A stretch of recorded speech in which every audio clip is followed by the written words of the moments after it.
Who hurt you? Jack Lawson's voice came out low, almost gentle, the kind of voice that didn't match the skull tattoo climbing up his neck, or the 40 pounds of leather draped across his shoulders. He was crouched down in front of a girl who hadn't eaten in 2 days, whose hands hadn't stopped shaking since before sunrise, whose eyes kept cutting to the road like she was calculating whether she could run faster than a man twice her size. She couldn't, she knew that, but what stopped her from running wasn't fear of him. It was the way he asked, not like a cop, not like a social worker checking a box, like someone who actually wanted to know the answer. Samantha Reed pulled her knees tighter to her chest, looked at the cracked asphalt between her sneakers, and said the two words that were about to change everything. My dad. Before we go any further, if this is your first time here, hit that subscribe button right now and turn on your notifications so you never miss a story. Drop a comment and tell me what city you're watching from. I love seeing how far these stories travel. Now let's get into it, because what happened after those two words is something none of them will ever forget. The gas station sat 12 miles outside of Rawlins, Wyoming, on a stretch of Highway 30 that most people only pass through on their way somewhere else. There was a diner attached to it that hadn't updated its menu since 1987, and a bathroom around back that the owner kept padlocked after 9 p.m. The pumps were old enough to still have the mechanical click, click, click when the numbers rolled over. On a good day, maybe 40 cars stopped. On a bad day, 15. Nobody counted the people who didn't have cars. Samantha had been sitting against the exterior wall near the air pump for almost 3 hours before the first Hells Angels bike rolled into the lot. She had a gas station cup of water she'd talked the cashier into giving her, and she was rationing it. Small sips. The kind of discipline that doesn't come naturally to a 20-year-old unless she's had a lot of practice making things last, because she didn't know when the next one was coming. She had plenty of practice. The morning had started cold. It was the kind of Wyoming September that reminded you. Winter didn't care about the calendar. It came when it felt like it, and it didn't apologize. Samantha had a hoodie and a jacket that was one size too small, both pulled close, and she sat with her back to the wall and her face angled down. She'd learned early that eye contact invited conversation, and conversation invited questions, and questions were dangerous. 3 different people had walked past her that morning. A woman in a minivan who slowed down looked at her, kept driving. A trucker who came out of the diner noticed her, went back inside, and didn't come back out. An older man pumping gas who made eye contact for exactly 1 second before finding something very interesting to study on his dashboard. None of them stopped. None of them asked. That was the thing about real trouble. It made people uncomfortable enough to look, but not uncomfortable enough to do anything about it. Samantha understood. She didn't blame them. She'd spent most of her life being a problem that people found easier to walk around than to solve. She heard them before she saw them. The sound built from the east, a low rolling thunder that didn't have weather behind it, and then the bikes came into view around the bend. 8 of them running in a loose formation, chrome catching the morning light. The engines dropped in pitch as they slowed for the lot, and by the time they pulled in, the sound had settled into a deep idle that Samantha felt in her chest more than she heard it. She made herself small, pulled her hood forward, looked at the ground. Bikers meant unpredictable. Unpredictable meant dangerous. She cataloged the exit routes the way she always did: the road, the side of the building, the tree line 40 yards back, and she held very still. The way she'd learned to hold still when her father came home in a certain kind of mood, and the best strategy was to become furniture. She heard the engines cut, heard boots on asphalt, heard the guys calling to each other, the easy shorthand of men who'd been riding together long enough to communicate in half sentences. Tanks running low. Diner or gas first? Both. Figured. Normal sounds, regular stop. She started to let her shoulders drop. Hey. She went rigid again. The voice came from her left, close enough that she knew whoever it was had walked directly toward her, not past her. She didn't look up. You need something. She shook her head. The universal signal for I'm fine, please leave. A pause. She heard him crouch, actually heard the leather shift and the joint settle, and then the voice came from lower, from her level, and it was quieter than before. You've been sitting here a while. I noticed when we passed through an hour ago heading west. That made her look up. She couldn't help it. I was older than she had expected. 50s maybe, with lines in his face that had been put there by weather and time. and probably some things he didn't talk about in polite company. Big broad through the shoulders with tattoos running up both forearms and the Hells Angels patch on his vest that she recognized from the news, from things people said, from the particular way her mother used to lock the car doors when one passed on the highway. His eyes were brown and calm, and he wasn't smiling like someone about to do something bad. He looked, of all things, like someone paying attention. "You passing through?" he asked. She'd had a story prepared. She always had a story prepared. "I'm waiting for my ride. My friend is coming. I'm just resting." Clean, simple, the kind of thing that closed the conversation quickly. What came out of her mouth was, "I don't know." He absorbed that without reacting to it. "You eat today?" She didn't answer, which was its own kind of answer. He stood up slowly, like he was trying not to startle her, and raised his voice just enough to carry across the lot. "Ruiz, grab an extra from the diner, whatever's hot." A voice answered from near the pumps. "You buying strays again, Jack?" "Just do it." Samantha opened her mouth to say she didn't need it, that she was fine, that he shouldn't bother, but the words got stuck somewhere between her chest and her throat. Because the truth was, she wasn't fine, and she was so tired of pretending she was. She'd been pretending for so long that the performance had become exhausting in a way she couldn't explain to anyone who hadn't been doing it. The man Jack crouched back down. "My name's Jack Lawson," he said. "We're not going to bother you. We're just going to eat and fuel up and head out. But before we do that," he paused, looked at her with the same steady focus. "Who hurt you?" The question went through her like a current. Not because it was aggressive, not because it was loud or demanding, but because it was the first time in years that anyone had seen past the surface, past the excuse she was about to make, past the pulled hood and the small posture in the gas station cup, and asked the question that was actually underneath all of it. Her throat worked. She looked away from him. "My dad," she said. She heard him take a slow breath. No dramatic reaction. No explosion of outrage or performative shock. Just the sound of someone receiving a very heavy thing and making room for it. "Okay," Jack said. "You're going to eat something first, and then if you want, you can tell me the rest." His name was Marcus Ruiz, the one he'd called across the lot, and he came back from the diner with a paper bag that turned out to have a breakfast sandwich, a container of hash browns and a coffee with 3 sugars. Because as he put it, 3 sugars is how you know it's a crisis situation. Samantha almost laughed. Almost. She ate because her body demanded it, even when her mind was still deciding whether to trust any of this. The food was real. The coffee was real.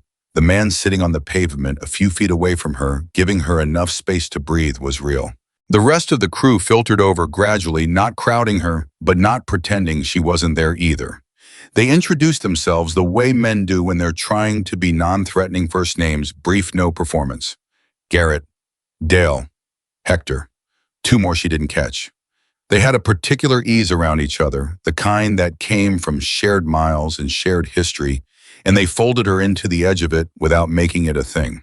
"Where are you coming from?" Ruiz asked, settling onto the pavement himself, apparently untroubled by the fact that a man his size in full riding gear was sitting on the ground next to a gas pump, like it was the most natural thing in the world. Samantha hesitated. "Rollins? You walk from Rollins, some of it." "Some of it," he repeated and didn't push. Jack was quiet, drinking his coffee, letting the others carry the small talk. She noticed that about him, he wasn't filling silence to make himself comfortable. He was leaving it open for her. She'd finished half the sandwich before she started talking. She didn't decide to.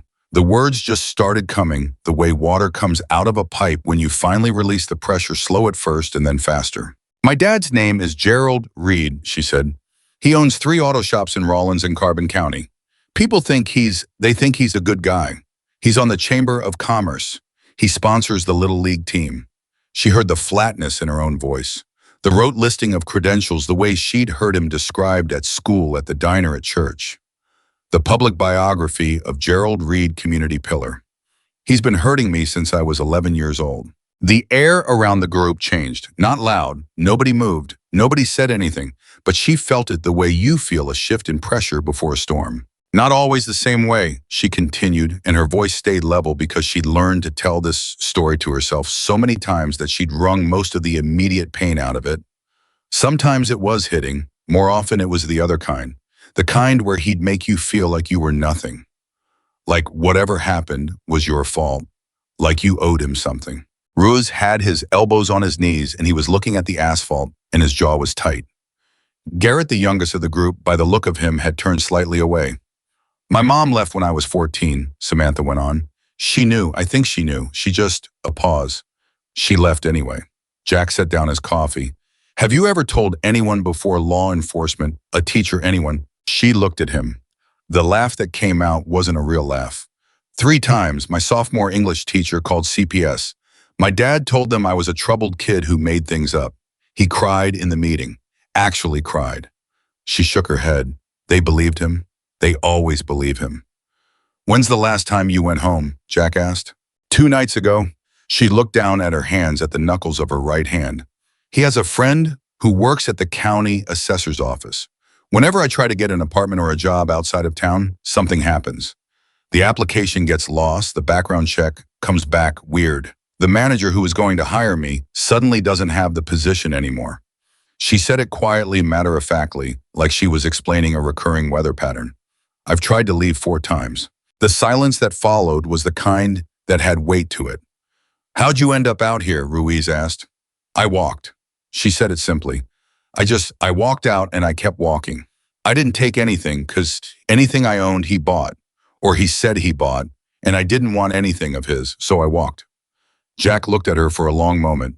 Then he looked at Ruiz. Something passed between them that didn't require language. Samantha, Jack said. What do you need right now? Not in general. Right now, this minute. She didn't understand the question at first. She'd been asked what she needed before, and it had always been rhetorical, a setup for being told what she was going to get. So the straightforwardness of it confused her, and she sat with it for a second. She stopped, started again. I need to not go back, and I need someone to believe me, in that order. Jack nodded like that was a reasonable list, like she'd told him she needed gas and a map. Okay, he said, we can do both of those things. She expected that to be the end of it. A nice gesture, a meal, a kind conversation, and then the sound of 8 engines starting up and growing smaller in the distance until the silence of the highway settled back in and she was alone again with her plan, which at that point didn't extend much past the gas station. Instead, Jack turned to the man called Dale. Pull up that attorney's number, the one we used for Tommy's situation in Laramie. Dale was already pulling out his phone. On it. And call Margie. Ruiz looked up. You sure? She's got 2 spare rooms and she's been asking for something useful to do since she retired. Jack looked back at Samantha. She's not going to bother you. She's a retired ER nurse. She's seen everything and she's bothered by nothing, and she makes good soup. She's got a house in Cheyenne that's about as safe a place as I know. Samantha stared at him. You don't know me. No, he agreed. I could be making all of this up. You could be, Jack said. I don't think you are. Why not? He looked at her with the direct, uncomplicated attention that had been unsettling her since he'd first crouched down. Because the people who make things up are usually better at pretending they're okay. And you're not pretending anything. She looked away first. The phone calls took 40 minutes.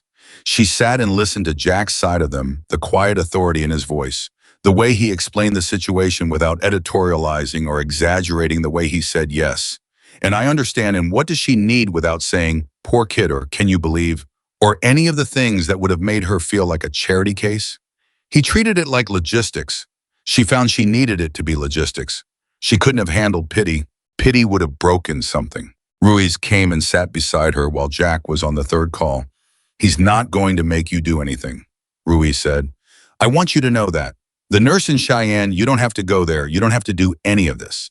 He gets like this when he decides someone needs help, but you're not obligated. Samantha looked at him. Why does he get like this? Ruiz was quiet for a moment in the way of someone deciding how much to say. He had a daughter, he said finally. It's not my story to tell, but there's a reason he asked who hurt you before he asked what do you need, because he learned that those aren't always the same question. She absorbed that. Does he do this a lot? She asked. She almost said strays, the word the man had used earlier, but stopped herself. For people. Ruiz smiled and it changed his whole face. When he was 26, he pulled over on the I-80 outside of Elko, Nevada for a guy with a broken-down car.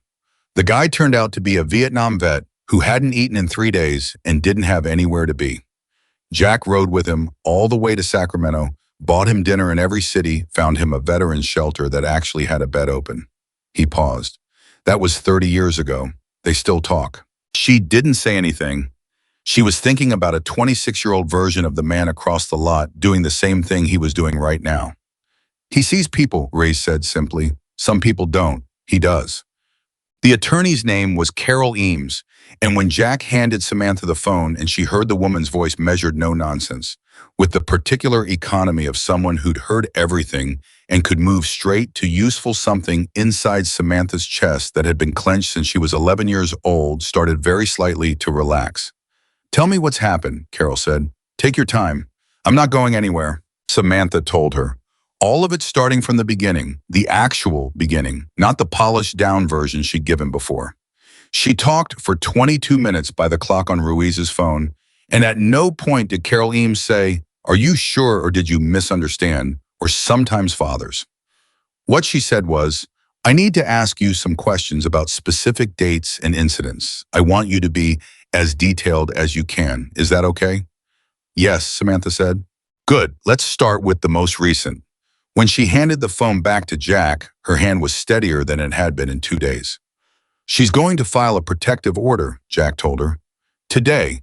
That means your father cannot legally approach you. If he does, he gets arrested." Samantha knew enough about Gerald Reed to know he'd find a way around it. He'd found his way around everything else. But she also knew somewhere underneath the long-trained cynicism that something was different this time. The resource she had now wasn't a 16-year-old girl and a teacher who could be outmaneuvered by a man in a good suit. "What if he comes looking?" she asked. "Before it goes through."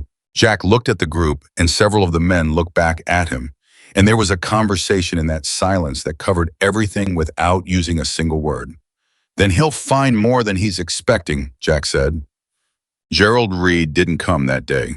What arrived instead around noon was a white pickup truck with a Carbon County sticker on the bumper that slowed as it passed the gas station, the driver craning his neck at the group gathered near the wall. He didn't stop. He drove another 100 yards, turned around, and drove back past slower this time. Hector, who was closest to the road, stood up to his full height and turned to face the truck as it passed. He didn't move toward it. He didn't do anything threatening. He just stood there and looked at it. The truck accelerated and didn't come back. Jack watched this and said nothing. He was on his phone again, texting, and Samantha could see the focus in his face, the same methodical forward motion she'd noticed when he was talking to the attorney. "That was someone from town," she said. "Probably," Jack agreed. "He'll know where I am now. He already knew you were somewhere. Now he knows you're not alone." She thought about that. The distinction mattered more than it should have. She was 20 years old and had been handling things alone for so long that the idea of not being alone had become theoretical, something that happened to other people in different kinds of stories. "Why are you still here?" she asked him directly.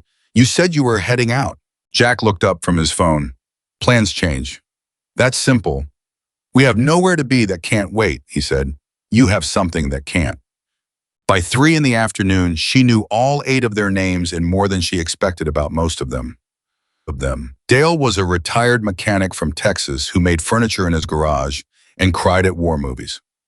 Hector had a daughter Samantha's age and a son in the Navy. Garrett was the youngest, 28, an apprenticed electrician who joined the chapter a year earlier and still had the eager energy of someone not yet worn down by anything.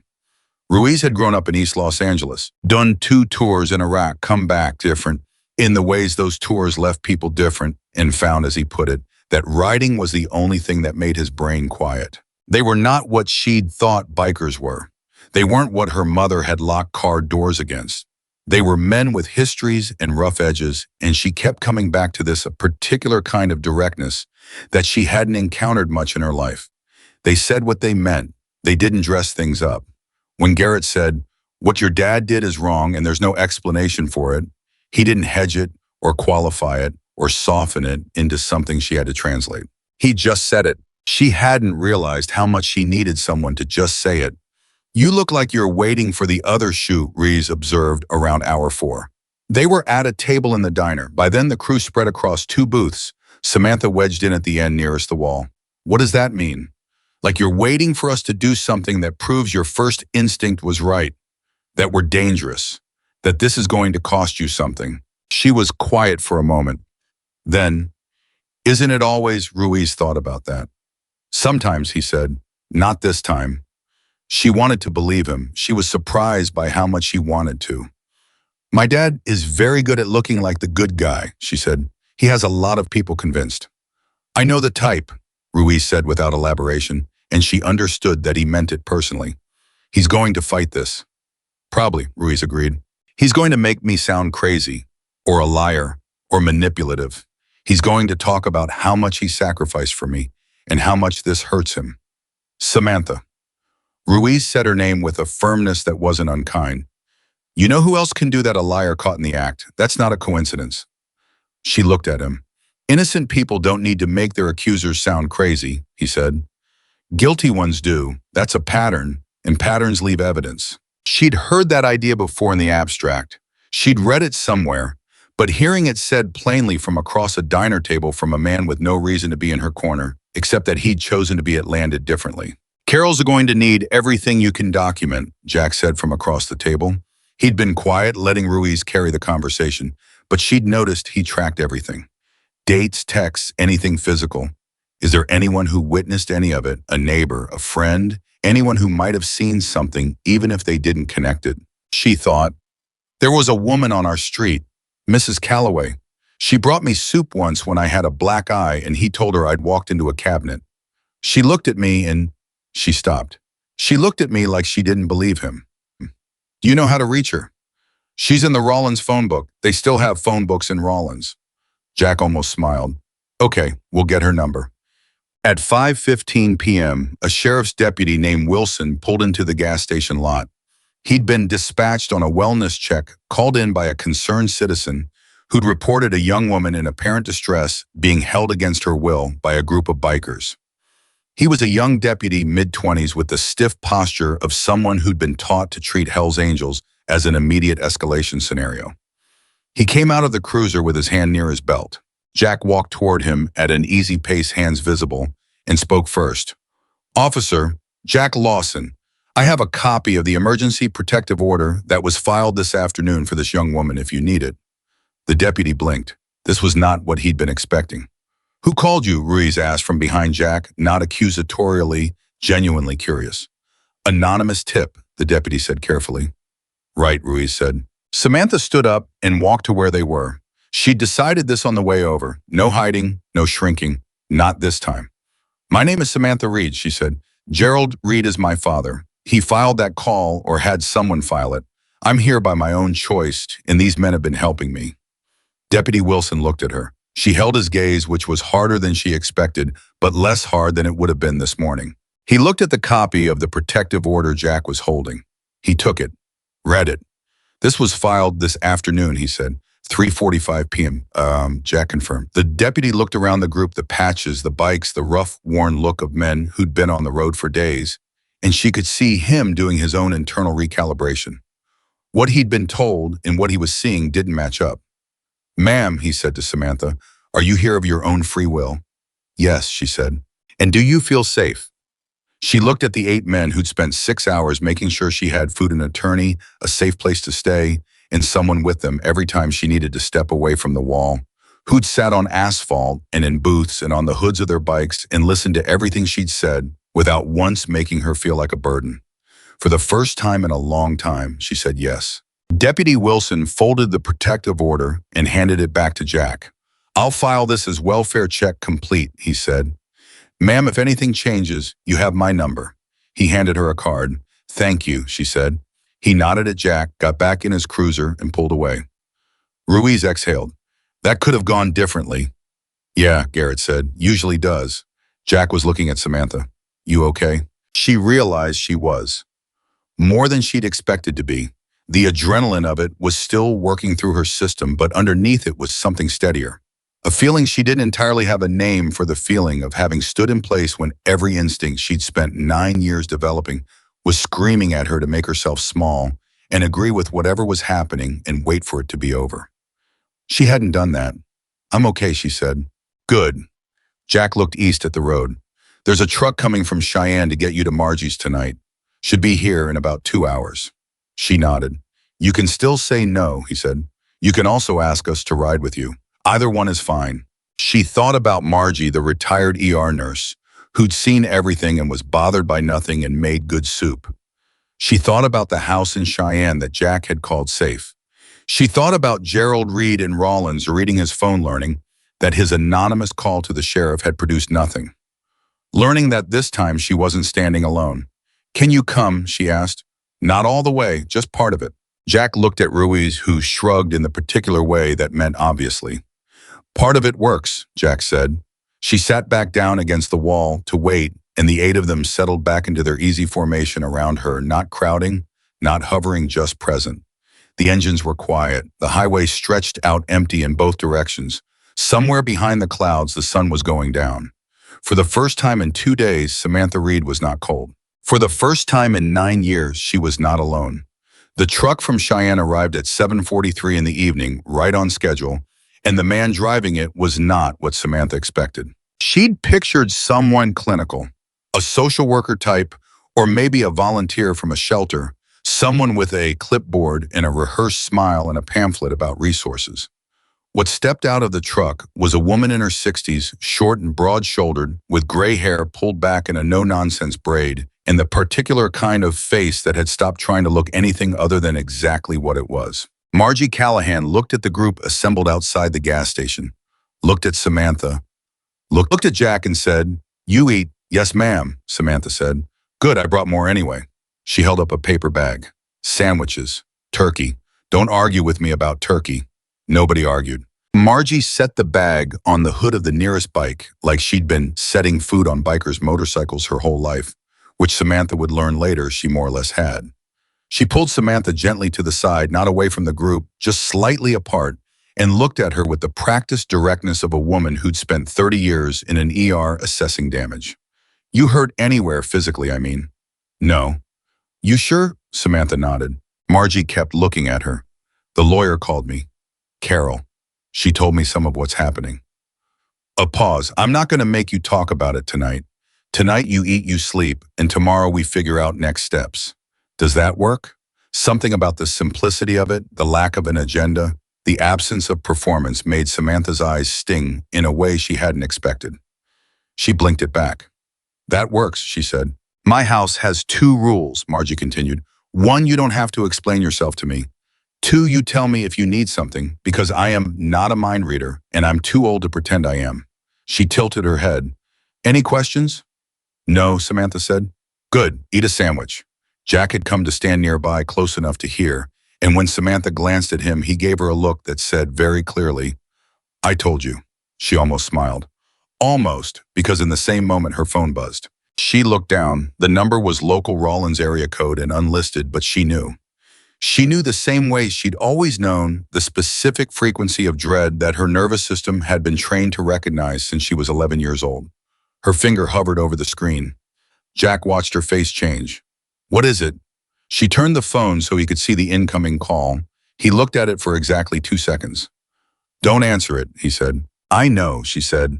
But her hand was shaking again, the steadiness she'd built over the last 6 hours dissolving in the face of 10 digits on a screen.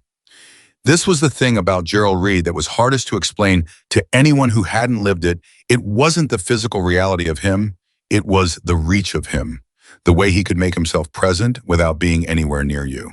A phone call, a rumor, a glance from someone across a parking lot who owed him a favor. I didn't need to be in the room. He'd been in her head for so long that the room was almost unnecessary. The call ended. Then 4 seconds later, it started again. Ruiz appeared at her other shoulder. "Give me the phone," he said, not to answer it, just to hold it. She handed it to him without thinking, and the relief of not holding it herself was immediate and embarrassing. It was just a phone. It was just a number. She was 20 years old, and she had a protective order, and 8 bikers, and a retired ER nurse, and she was terrified of a buzzing rectangle in her hand. "It's conditioned," Margie said quietly from behind her. "Your nervous system doesn't know you're safe yet. It's still running the old program. That's not weakness. That's just how bodies work." The call went to voicemail. Then 30 seconds later, a text came through. Ruiz looked at it.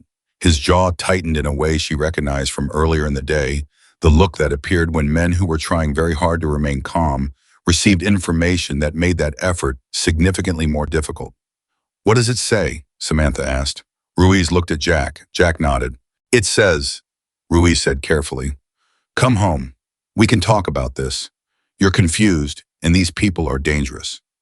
I love you and I forgive you." She stood very still. She'd heard those words in various arrangements more times than she could count. "You're confused, I forgive you," as if she were the one who needed forgiving, as if the problem were her perception of reality and not the reality itself. She knew this script. She'd been handed it so many times she could recite it from memory. "Send it to Carol," Jack said to Ruiz. Ruiz was already doing it. "He's building a narrative," Samantha said. Her voice came out steadier than she expected. "He's documenting that he reached out, that he was conciliatory, that he gave me an opportunity to come home. So when this gets to court, he can say he tried." Garrett looked at her. "How do you know that?" "Because the last time I tried to leave 2 years ago, he did the same thing. Texts, voicemails, all very calm and caring. Then in the CPS meeting, he produced them as evidence that he was a loving, patient father trying to reach his troubled daughter." Her voice didn't crack. She was past the point where reciting facts cracked her voice. It worked. The silence around the group had a particular quality. Men who were accustomed to problems that had direct physical solutions, confronting a problem that required an entirely different kind of response. "He's smart," Jack said. It wasn't a compliment, it was an assessment. "He's been doing this for 9 years, Samantha said. Another text came through. Ruiz read it, and this time his expression didn't just tighten. It closed off entirely the way a door closes when someone's had enough of what's on the other side of it. "What?" Jack said. "He says he's called a family attorney, and they advised him that his daughter may be in a mental health crisis, and he's asking law enforcement to perform a welfare check to ensure her well-being." Samantha closed her eyes. "He's going to try to have me committed," she said. "Or at least try to establish that I'm mentally unstable. He did that too, 2 years ago. Told the school counselor I had a history of self-harm and delusions." She opened her eyes. I never have." But it went into a file. Margie had gone very quiet in the particular way of someone whose professional experience was telling her to process this carefully before responding. After a moment, she said, "Carol needs to know about the mental health claim immediately. If he's going to use that angle, we need to get ahead of it tonight, not tomorrow." Jack was already on his phone. The next 20 minutes moved fast.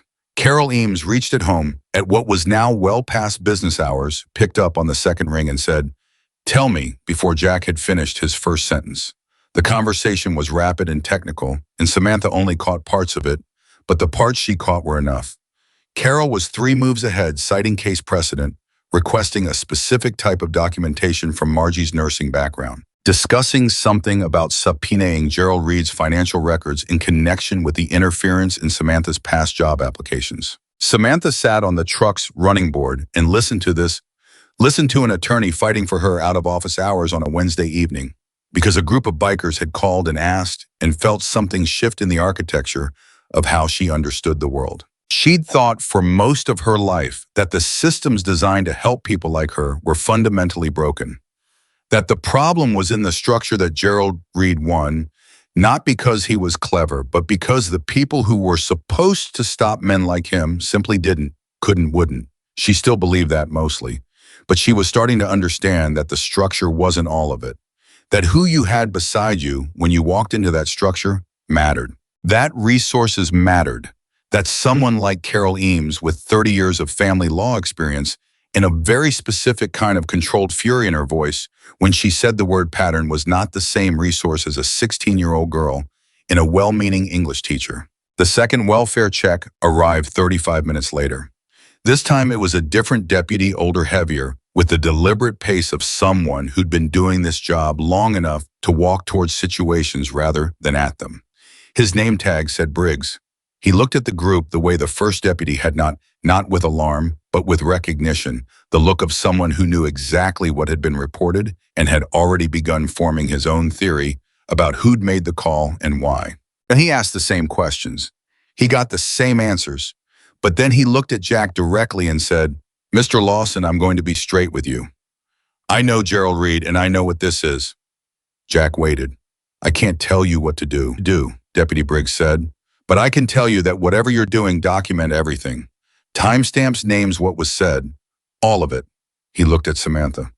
Ma'am, I'd encourage you to get to wherever you're going tonight and don't make stops. You know about him? Samantha said. It wasn't a question. Briggs was quiet for one careful second. I know enough, he said.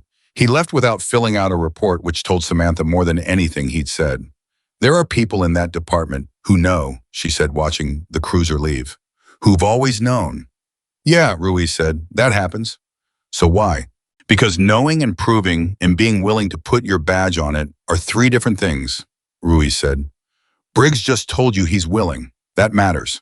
Garrett had moved to the edge of the lot, watching the road in both directions. He'd been doing this periodically, keeping track of what came and went on the highway, and the fact that he'd taken it on himself without being asked said something about him that she filed away quietly. He turned now and said, car came through again, same white pickup, different driver this time. Jack looked at him. How do you know it's different? Last guy had a hat on, this one doesn't. How many times has it passed? That's the third. The group absorbed this. Gerald Reed was watching. Of course he was. She should have expected it. This was what he did establish: surveillance, gather information. Wait for a vulnerability. He'd done it to her in Rollins for years. She'd never been able to go anywhere without someone he knew seeing her and reporting back. She thought she'd outrun that by walking out on the highway. She hadn't outrun it. She just changed its location. We leave now, Jack said. It wasn't a question. Margie takes Samantha in the truck. We ride behind. We stay on her until Cheyenne. That's 3.5 hours, Garrett said. I know what it is, Jack said. Margie had her keys out already. I never liked standing still anyway, she said. To Samantha, you ready? Samantha looked at the gas station wall, the spot she'd been sitting against when this day started. 12 hours ago, she'd been rationing a cup of water and calculating exit routes and trying to be invisible. She thought about the girl who'd been sitting there, the way that girl's whole body had been oriented toward not being seen. The way she'd made herself small enough that 3 separate people had found it easier to keep walking than to stop. She thought about saying yes when Deputy Wilson asked if she felt safe and meaning it. Ready, she said. The engine started. All 8 of them in rough succession, filling the cold night air with the sound that had terrified her this morning, and now felt absurdly like something close to reassurance. Margie pulled out first. The bikes fell in around and behind the truck, a loose formation that had nothing ceremonial about it and everything protective.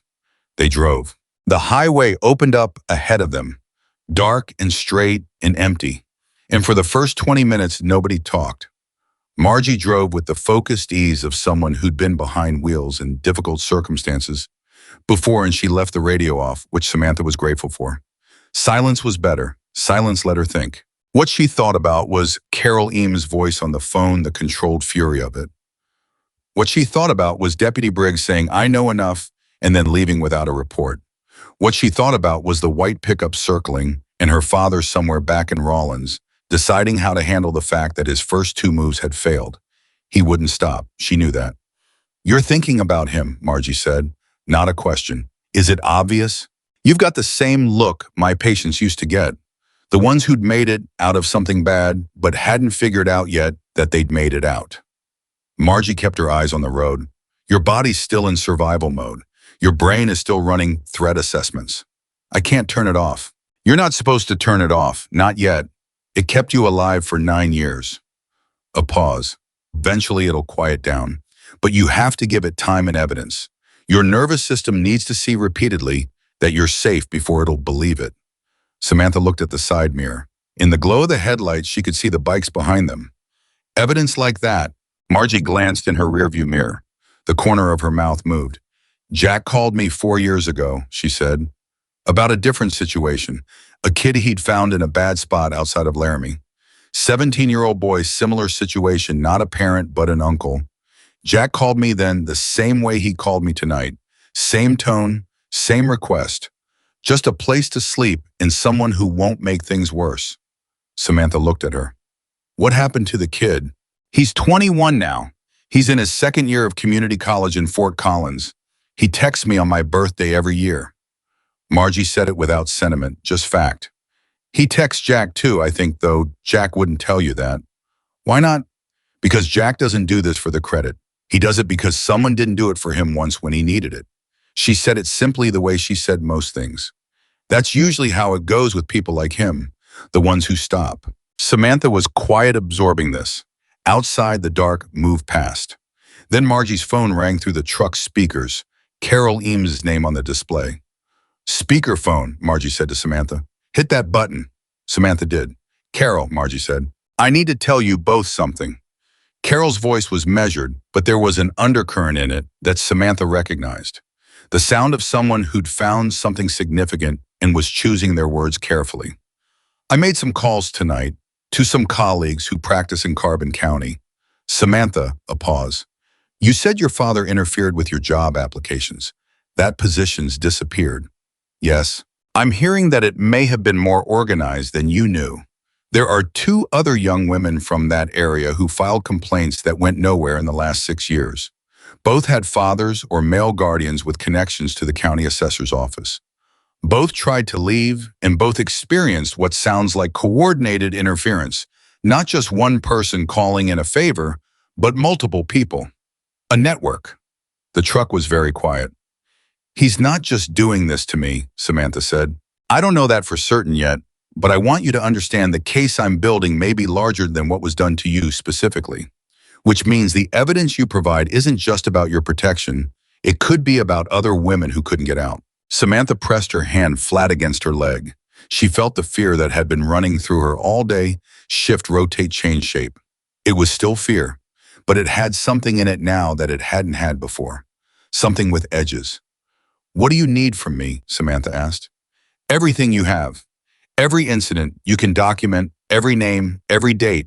And I need to know, did you ever talk to those other women? Did you ever hear names, anything? She thought. And then slowly she said, there was a girl named Danny Marsh. She was a few years ahead of me in school. She left Rollins suddenly when she was about 19. I always thought, she stopped. I thought she'd just gotten out, that she was lucky. Do you know where she went? No, but her mother still lives on Elm Street in Rollins. That's enough to start, Carol said. I'll find her. The call ended. The highway continued. Behind them, 8 headlights held steady in the mirror, and Samantha sat in the passenger seat of a retired ER nurse's truck. Her hands flat on her legs, thinking about Danny Marsh at 19, and whether Danny had stood outside a gas station somewhere and been passed by 3 people who didn't stop. Thinking about who, if anyone, had stopped for her. The truck had been running for about an hour when Margie said, you're not just a victim in this, you know. Samantha looked at her. What I mean is, Margie said, the way you're processing this, the way you described what your father was building legally, the way you anticipated his moves, that's not someone who was just surviving. That's someone who was paying attention, learning, building a map. It was self-defense, Samantha said. Understanding him was the only way to stay safe. Probably, Margie agreed, but the same skill that kept you safe can do something else now, can help other people. The things you know about how he operates, that's valuable. Carol knows it too. That's why she's not asking you to just give a statement. She's asking you to help build a case. Samantha hadn't thought about it in those terms. The idea of what she carried inside her 9 years of surviving Gerald Reed as something with use beyond survival.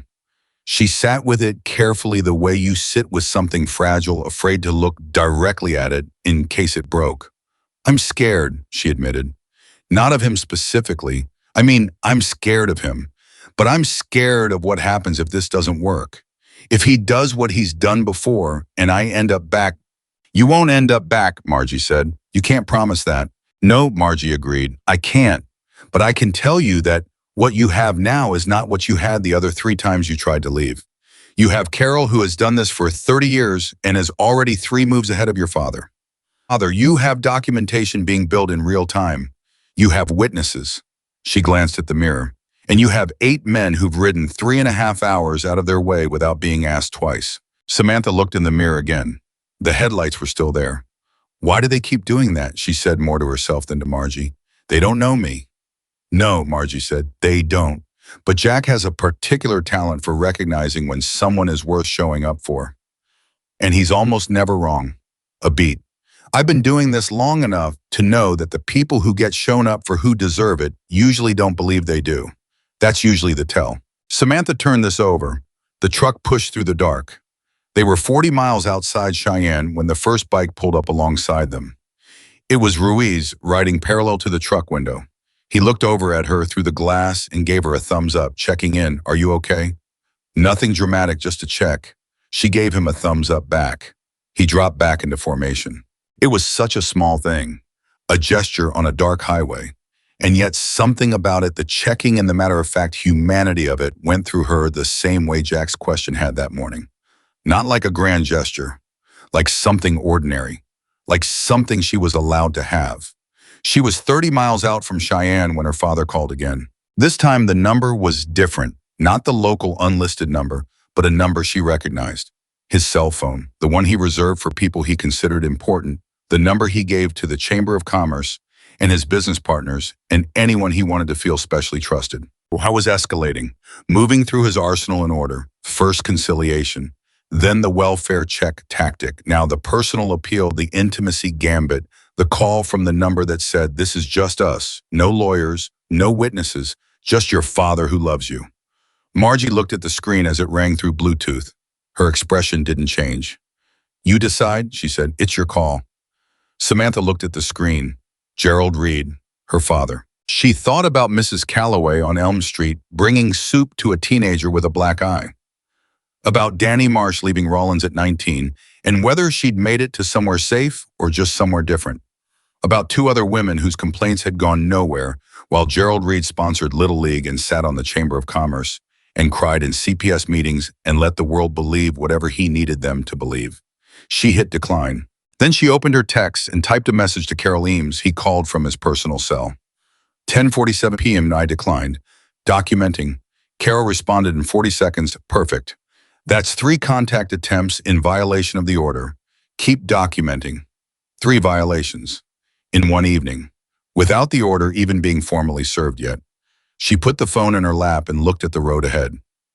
You okay? Margie asked. I think so, Samantha said. And for the first time, she noticed that she'd said it without calculating whether it was true. Not as a reflex, not as a deflection, but as something that was actually close to accurate. She was tired and scared, and the road to whatever came next was longer than she could see. But she was in a truck moving away from Rollins with 8 headlights in the mirror and an attorney documenting violations in real time, and she had declined the call without her hand shaking. These were facts. She collected them the way she'd always collected information about her father, carefully, deliberately building a picture. Except this time, the picture was of something different. Cheyenne came up on the horizon in segments first, the distant glow, then the outlines, then the lights themselves. Margie's house was in a quiet neighborhood, the kind where the houses had front porches and the trees were old enough to have real roots. She pulled into the driveway and the truck engine cut out, and for a moment there was nothing but the sound of the bikes pulling up at the curb and then cutting off too, one by one, until the street was completely quiet. Samantha got out. The air was cold and sharp and smelled like it might rain. Jack came off his bike and walked up the driveway. He looked at her the same way he had that morning, direct, without theater. You good, he said. Your friend is good, Margie said from behind Samantha. Your friend declined 2 calls, documented 3 violations, and ate a turkey sandwich without complaining. I'd say she's doing better than good. Jack almost smiled. Almost. Carol's going to move for an emergency hearing first thing tomorrow, he said to Samantha. Given the contact attempts tonight, she thinks a judge will fast-track it. You'll need to be reachable by phone. I will be, Samantha said. Get some sleep if you can. I'll try. He looked at her for one more moment. The same look from the gas station, the one that saw past everything she'd been managing, past the held-together surface of her, and sat with what was underneath it without flinching. You did good today, he said. All of it. The deputy, the phone calls. You held. She hadn't expected that. The directness of it, the lack of softening. She felt her throat work once and pressed it down. I had help, she said. Everybody does when it counts. He paused. The difference is letting it in. He turned, walked back to his bike. The others followed one by one, a series of brief nods and quiet words as they passed. Ruiz stopped longest, looked at her with the frank assessment she'd come to associate with him. You're going to be okay, he said. Not right away, but eventually. I've seen a lot of things go badly. This isn't that. She believed him. That surprised her how much she believed him. The bikes started up again, backed out one by one, rolled down the street until the sound of them rounded the corner, and the neighborhood went quiet and the porch light of Margie's house was the only light left. Margie put a hand briefly on her shoulder, not lingering, not dramatic, just present. "Come inside," she said. "I wasn't kidding about the soup." They went inside, the door closed behind them. Out in Rawlins, Gerald Reed was making his fourth call of the night. Not to Samantha this time. To a man who worked for the county attorney's office, the kind of call that came with a particular expectation. Built from years of exchanges, favors and returns, quiet negotiations conducted in the language of implication. He was calm on the phone, methodical. The same calm he used in CPS meetings and Chamber of Commerce luncheons, the calm of a man who had never once believed the situation was out of his control. He did not yet understand what had happened at that gas station. He did not yet understand what kind of people had stopped. He thought this was the same story it had always been. His daughter, untethered, emotional, easily misdirected. He thought the bikers were a complication, not a structural change. He thought Carol Eames was a procedural obstacle. He thought 3 phone calls in one evening were negotiating positions, not evidence. He was, for the first time in 9 years, completely wrong. And somewhere in a house in Cheyenne eating soup at a kitchen table. At 11:30 at night, Samantha Reed was beginning slowly, unevenly, with many miles still to go to understand that too. She slept 4 hours, which was more than she expected and less than she needed, and she woke up to the sound of Margie already in the kitchen. The particular domestic sounds of someone who'd been awake longer. Water running a cabinet, closing the soft percussion of a routine that had been built over decades and didn't require thought anymore. Samantha lay still for a moment, cataloging. Ceilings she didn't recognize. Sheets that smelled like laundry detergent and nothing else, no particular smell she had to brace against. A window with the curtains pulled nearly closed, and through the gap, the gray-blue light of early morning. No footsteps in the hallway she had to identify and categorize by weight. No particular silence that meant something was being decided. Just the kitchen sounds. Just Margie. She got up. Margie was at the table with coffee and a legal pad covered in handwriting when Samantha came in.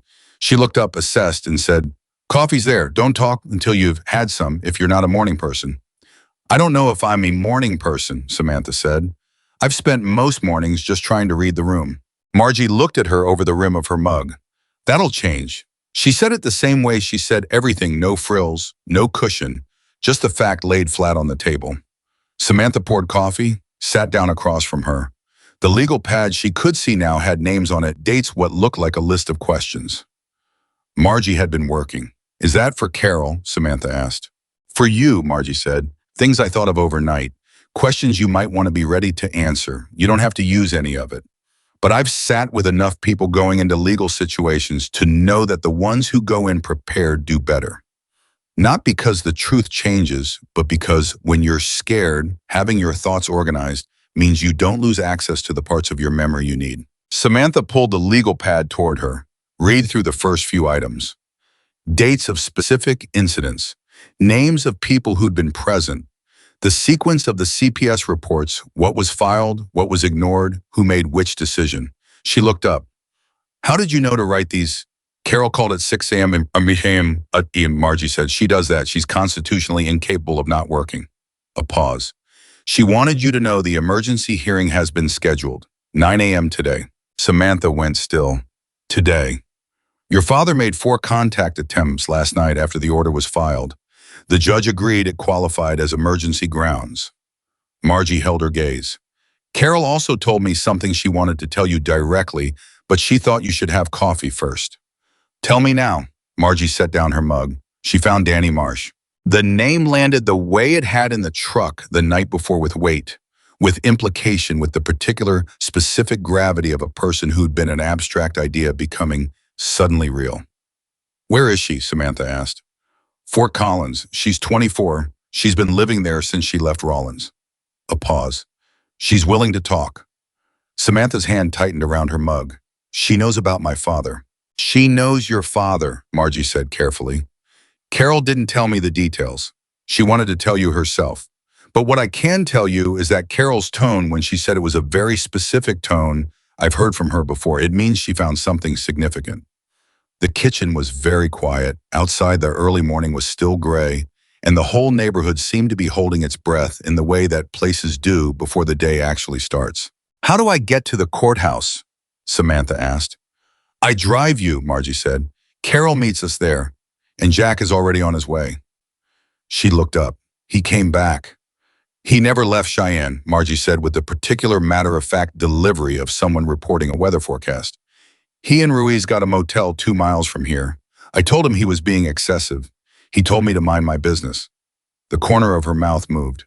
"I respect that." Samantha thought about Jack in a motel 2 miles away, having told his crew they were making a detour, having made calls and eaten bad motel breakfast, and waited because that was apparently just what he did.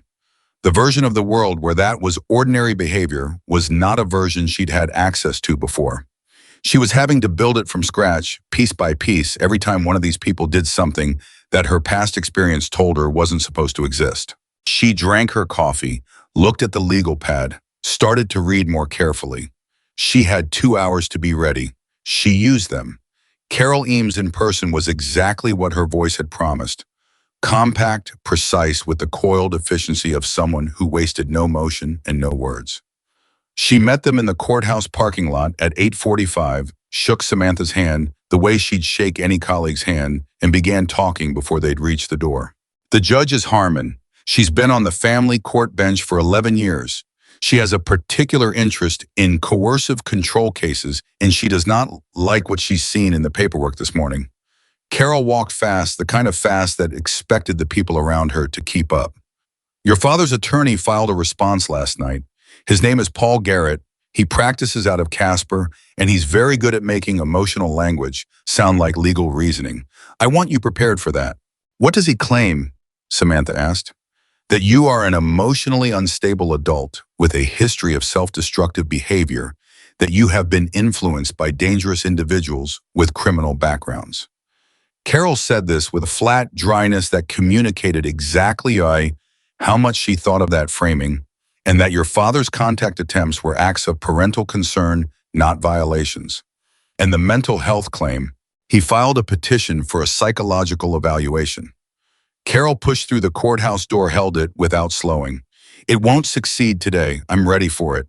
But I want you to know he swung it." Samantha absorbed this without breaking stride. She'd known it was coming. Knowing it was coming didn't make it comfortable, but it made it manageable. Margie had told her that preparation wasn't about eliminating fear. It was about giving yourself somewhere to stand when the fear arrived. She had somewhere to stand. Jack and Ruiz were already in the hallway outside the courtroom. Jack looked like he'd been awake for hours, which he probably had, and his presence in the courthouse. The patches, the tattoos, the overall impression of a man not typically associated with family court proceedings was drawing glances from every direction. He looked at all of them with complete equanimity. He caught Samantha's eye. "You ready?" "I think so." "You are," he said, not reassurance, observation. Ruiz held out a coffee cup. "Brought one for the road. It's from the machine down the hall, so lower your expectations significantly." She took it. "Thank you." "Don't thank me. It tastes like a car tire." She almost laughed. It was the same thing he'd done the day before at the gas station, cutting through the weight of the moment with something so grounded and human that it gave her lungs room to work. She was starting to understand that this was intentional, that Ruiz had perfected the art of the small human moment, deployed with surgical precision exactly when it was needed. At 9 a.m. they went in. Gerald Reed was already there. She hadn't fully prepared herself for that which she understood was a failure of imagination on her part. Of course he was there. The hearing was about him. But seeing him in person across a courtroom in a charcoal suit with his hair combed, the way he combed it for church and his hands folded on the table, the way he folded them when he was performing, patience went through her with a physical force that she hadn't anticipated. He looked at her when she came in. I didn't look angry. He looked sorrowful. That was the performance, the sorrow, the deep hurt of a misunderstood father. She'd seen it her entire life, and it still hit her the way it always had, not because she believed it, but because part of her brain, the 11-year-old part, had been trained to respond to it, to want to fix it, to feel responsible for putting that expression on his face. She sat down next to Carol and put both hands flat on the table and breathed. Carol touched her arm once. Brief, professional. I've got this. The hearing moved fast. Judge Harmon was exactly what Carol had implied, sharp, quick, with the focused attention of someone who read people as easily as documents. She looked at Gerald Reed's attorney with the particular expression of a person who had heard this specific category of our argument too many times and was committed to not letting it waste her morning. Paul Garrett was good. Carol had been right about that. He used words like crisis and vulnerable, and parental duty, and outside influences in a voice that was measured and warm and sounded like genuine concern. He produced the text messages. Gerald had sent the conciliatory ones, the I love you, I forgive you ones, and framed them as evidence of a father desperate to reach his struggling daughter. Samantha watched the judge's face while he talked. Harmon was listening, but her pen wasn't moving. That was something Carol had told her to watch for. When Harmon's pen is still, she's already decided. When it moves, she's still building. The pen was still. When Carol stood up, she put Gerald Reed's financial records on the table and said, Your Honor, I'd like to walk you through 27 months of documented interference in my client's employment and housing attempts. What we have here is not a concerned father. What we have is a coordinated, sustained campaign to prevent an adult woman from achieving financial independence. She laid it out, document by document. The job applications that had been followed by calls from Gerald Reed's business associates to prospective employers. The apartment application that had been rejected after a background check that contained inaccuracies. Inaccuracies traced back to a form submitted by someone at the Carbon County Assessor's Office. A pattern, Carol called it. Not a coincidence. Not a misunderstanding, a pattern. Gerald Reed sat through this with his hands still folded and his expression still sorrowful, and Samantha watched him and understood watching why he was so effective. He was genuinely calm, not because he thought he was losing. He didn't think he was losing. She could see that, but because he had spent decades walking into rooms where people had information about him and walking back out with the same reputation he'd walked in with. He believed it would happen again today. He believed it the way people believe things that have always been true. And then Carol said, I'd also like to enter a sworn statement from Danny Marsh. The room changed. It was subtle. No one moved. No one made a sound, but Samantha felt it the way you feel a change in air pressure. She looked at Gerald Reed. For the first time that morning, his hands came apart. Just slightly. Just enough. His left hand moved 2 inches from his right hand and then stopped, and the correction was fast, and he put them back together and resumed the expression. But she had seen it. Carol had seen it. Judging by the quality of Judge Harmon's attention, she had seen it too. Danny Marsh, Carol continued in the same measured voice, is a 24-year-old woman who left Rawlins, Wyoming 5 years ago. In her statement, she describes a pattern of interference in her attempts to leave the county that mirrors my client's experience in specific and corroborating detail. She also describes direct contact from Gerald Reed on 2 occasions she found threatening in nature. Carol placed the document on the judge's bench. She is prepared to testify in person if this proceeding expands to criminal court. I stand. Paul Garrett was on his feet. Objection, this is a protective order hearing, not a criminal proceeding, and introducing unrelated third party. Ms. Eames, Judge Harmon said, the relevancy is pattern evidence, Your Honor. If my client's account is characterized by opposing counsel as the delusion of an unstable young woman, the court has a right to weigh that characterization against the existence of a second woman describing functionally identical circumstances with the same individual. Harmon looked at Garrett. Overruled. Sit down, Mr. Garrett.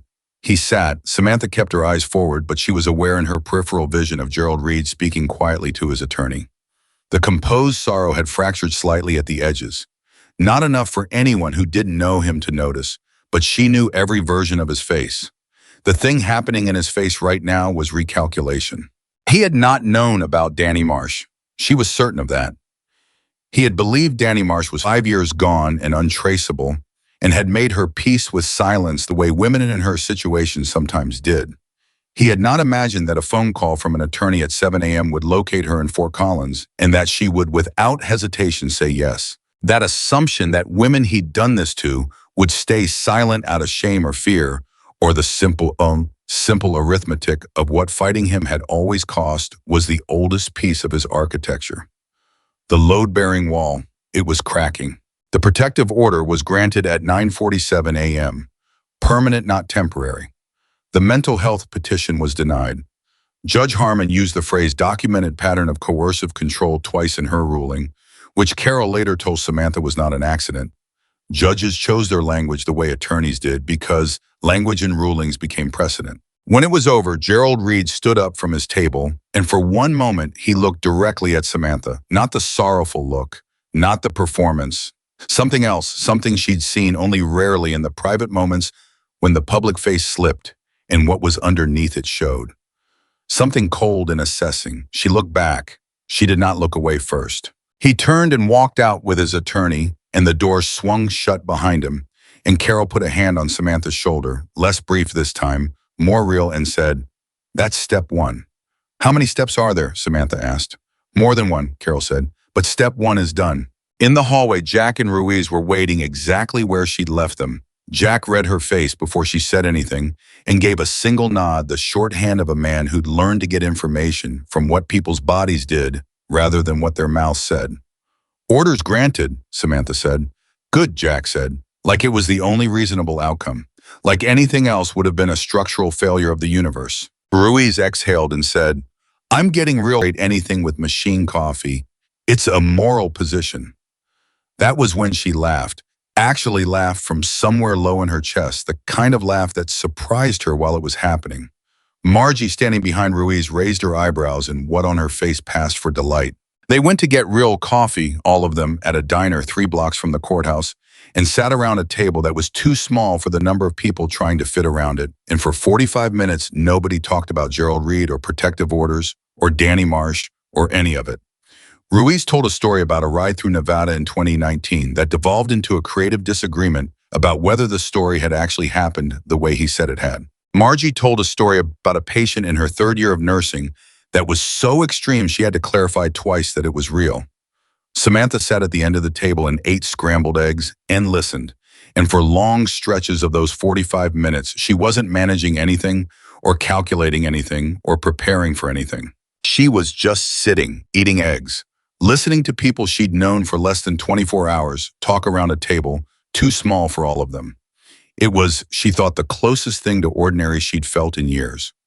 Carol called at 11:15. Samantha stepped outside to take it, and the morning air hit her sharp and clear, and she stood on the sidewalk and listened to Carol's voice, which had dropped the courtroom efficiency and landed somewhere quieter. "I want to tell you something directly," Carol said, "before we get into next steps." "Okay. What happened in that room this morning, the way you sat there, the way you didn't react when he looked at you, that mattered. I've done this for a long time. I've seen people fall apart at that point. I've seen people recant. I've seen people apologize to the person who hurt them in the middle of a hearing because the look on that person's face was too much to bear." A pause. "You didn't do any of that." Samantha thought about the look, the cold, assessing look that had replaced the performance. "I've been seeing that look since I was 11, she said. "I'm done letting it work." "That's what I thought," Carol said. "Then Danny Marsh wants to talk to you." Everything went still. "She asked specifically," Carol continued. "She said she wants to hear your voice. I think she needs to know you're real, that you're really out." Samantha pressed her free hand against the exterior wall of the diner. The brick was cold and rough and entirely real. Whenever you're ready, today if you want, she's waiting." She thought about Danny Marsh at 19 walking out of Rollins, the same way she had walked out of Rollins with nothing of his and nowhere specific to go. She thought about whether someone had found Danny at a gas station, whether someone had asked, whether someone had stopped. "I'm ready now," she said. Carol connected the call. The silence that followed lasted 3 seconds. Then a voice, young, careful, with the particular measured quality of someone who'd practiced being steady, said, "Samantha." "Yes," Samantha said. "I'm Danny." A pause. "I've been waiting for someone to get out for 5 years." Samantha's throat worked. She pressed harder against the brick. "I almost didn't," she said. "3 times before this, I tried and went back." "I know. I almost didn't either." Another pause longer. "How did you do it this time? What was different?" She thought about the gas station, about the low rolling thunder of 8 engines coming around a bend on Highway 30, about a man crouching down to her level and asking not what she needed or where she was going, but who had hurt her. about the specific quality of attention that question carried and how it had gotten past every defense she'd built without forcing any of them. Someone stopped, she said. Someone I didn't expect. Danny was quiet on the other end of the line. Then tell me. So she did. Standing on a sidewalk in Cheyenne with her hand pressed against a cold brick wall, Samantha told Danny Marsh about the gas station and the coffee with 3 sugars and the phone call to an attorney made on her behalf by a man in a Hells Angels vest who'd decided she was worth showing up for without being asked twice. She told it quickly without ornamentation, and when she was done, Danny Marsh didn't say anything for a moment. Then she said, I'm going to testify. I was going to no matter what. But I wanted to talk to you first because… She stopped, started again. Because when I left, I didn't have anyone, and I needed to know that you did. I do, Samantha said. Good. Danny's voice steadied. Carol says if we both testify, the DA will look at criminal charges. That it won't just be a family court order, that there might actually be consequences. I know. Are you scared? Samantha thought about it honestly. Not the reflexive I'm fine she'd been deploying for years. The real answer. Yes, she said, but not more than I'm angry. And the angry part is bigger than it used to be. Danny made a sound that was somewhere between a laugh and something else. Yeah, she said. Me too. They talked for 20 more minutes. By the time Samantha went back inside the diner, her eggs were cold and the table conversation had moved on to something about a bike engine issue in New Mexico. And Ruiz had drawn a diagram on a napkin that Jack was looking at with the specific skeptical expression of a man who has seen many napkin diagrams and trusts very few of them. She sat down. Margie looked at her with the assessment she'd come to recognize. Quick, complete conclusion drawn before any words were exchanged. Good call, Margie asked. Very good, Samantha said. Jack looked up from the napkin. Something in her face told him something, the way things in her face had apparently been telling him things since yesterday morning. Things are moving, he said. Carol thinks the DA will look at criminal charges, she said. If Danny and I both testify. The table went quiet in the way tables go quiet when something significant has just been named. Not an uncomfortable quiet, a weighted one. You both willing? Jack asked. Yes, Samantha said. He looked at her for a moment. Then he looked back at the napkin and said to Ruiz, The diagram is wrong, by the way. That's not where the line connects. Ruiz grabbed the napkin back. I disagree. You're wrong. I'm creatively right.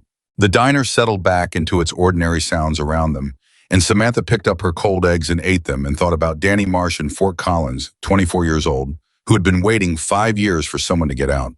About the 2 other women Carol had mentioned whose complaints had gone nowhere. About the network, if it was a network of people who'd kept Gerald Reed insulated from consequence for a decade while he sat on the Chamber of Commerce and cried in meetings and controlled every exit. She thought about what Carol had said. The case I'm building may be larger than what was done to you specifically. She had walked out of Rollins with nothing. No plan, no resources, no destination, just the road and the cold and the direction away from him. She had ended up here in a diner in Cheyenne at a too small table with a retired ER nurse and 2 bikers and an attorney who woke up at 6 a.m. And now what she carried wasn't just her own story, it was Danny's. It was the 2 unnamed women.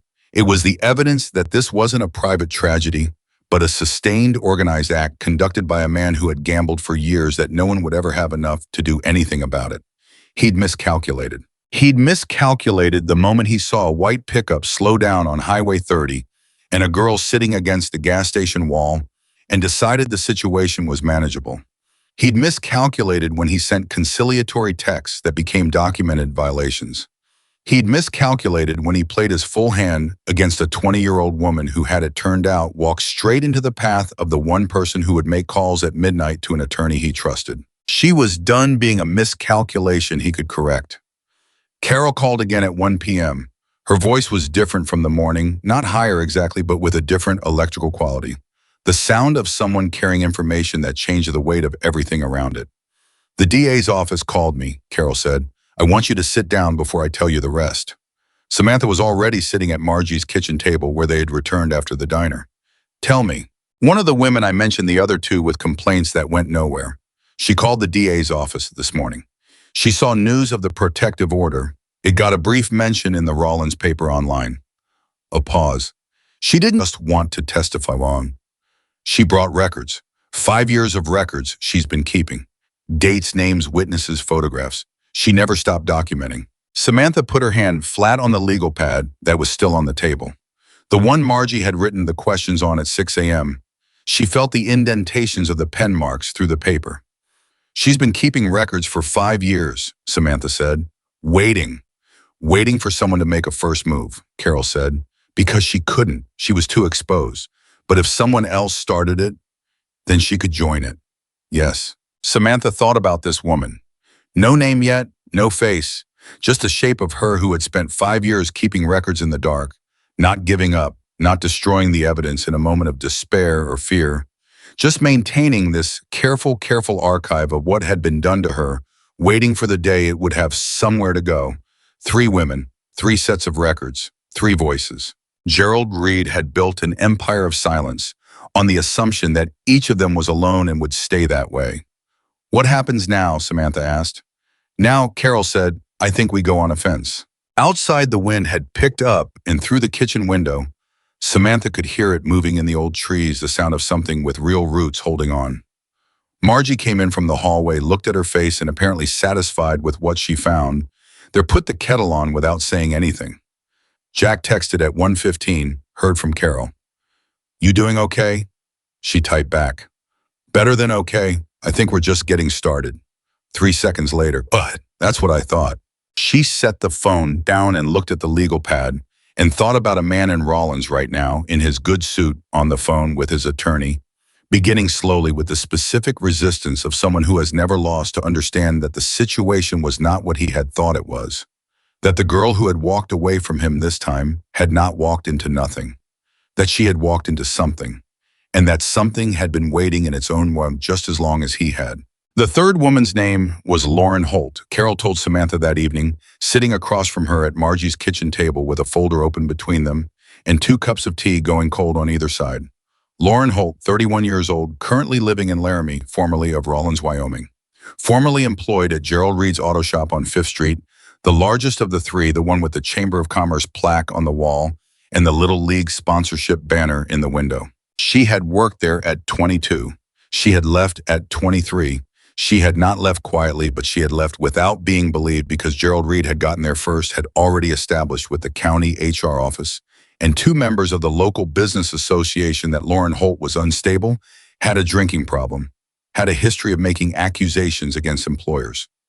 None of it was true. All of it was on record. She had spent the last 8 years keeping her own record in response. How detailed is it? Samantha asked. Carol looked at the folder. Detailed enough that when I read through it tonight, I had to stop twice. She said it flat, no performance. She documented everything in real time. Dates with timestamps, names of witnesses, photographs of correspondence. She even kept a log of the interference, the jobs she applied for, the callbacks that stopped the landlords who changed their minds. With names, with dates. Carol looked up. She knew when she started keeping it that she might never use it, but she kept it anyway.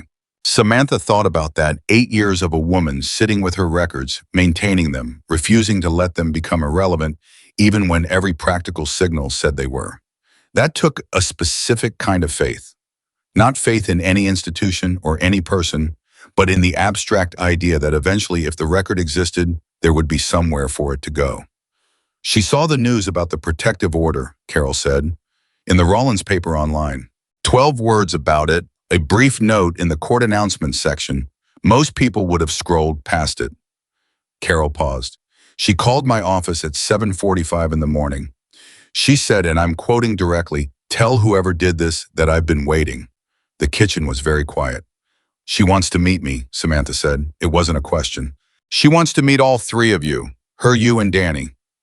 Carol closed the folder with the deliberate motion of someone setting something aside for now, because there was more immediate ground to cover. But before that, the DA's office called again this afternoon. They want to open a formal investigation, not just on the coercive control angle, on the network. Samantha looked at her. The people in the assessor's office, the ones who helped him, and the employer contacts, and whoever made the calls that killed the background checks. Carol's voice had the controlled heat in it that Samantha had first heard through a phone speaker on a highway in the dark. This isn't just Gerald Reed anymore. This is a group of men who decided collectively that certain women could be controlled and contained and that the apparatus of local government was available to help with that. She paused. The DA's investigator used the word conspiracy. The word landed in the room and stayed there. Samantha put both hands around her cold tea. She wasn't drinking it. She was just holding something. Is that what it is? I think it might be, Carol said. And I think you walking out of that gas station is what opened it up. She sat with that, the causality of it. One girl, one road, one morning.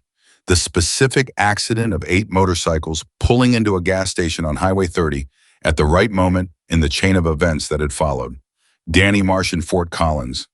Lauren Holt in Laramie with 8 years of records. 2 other unnamed complaints that had gone nowhere but were now being re-examined. A DA's investigator using the word conspiracy. All of it tracing back to one question asked by a man crouching on asphalt. Who hurt you? I need to call Jack, Samantha said. Carol nodded.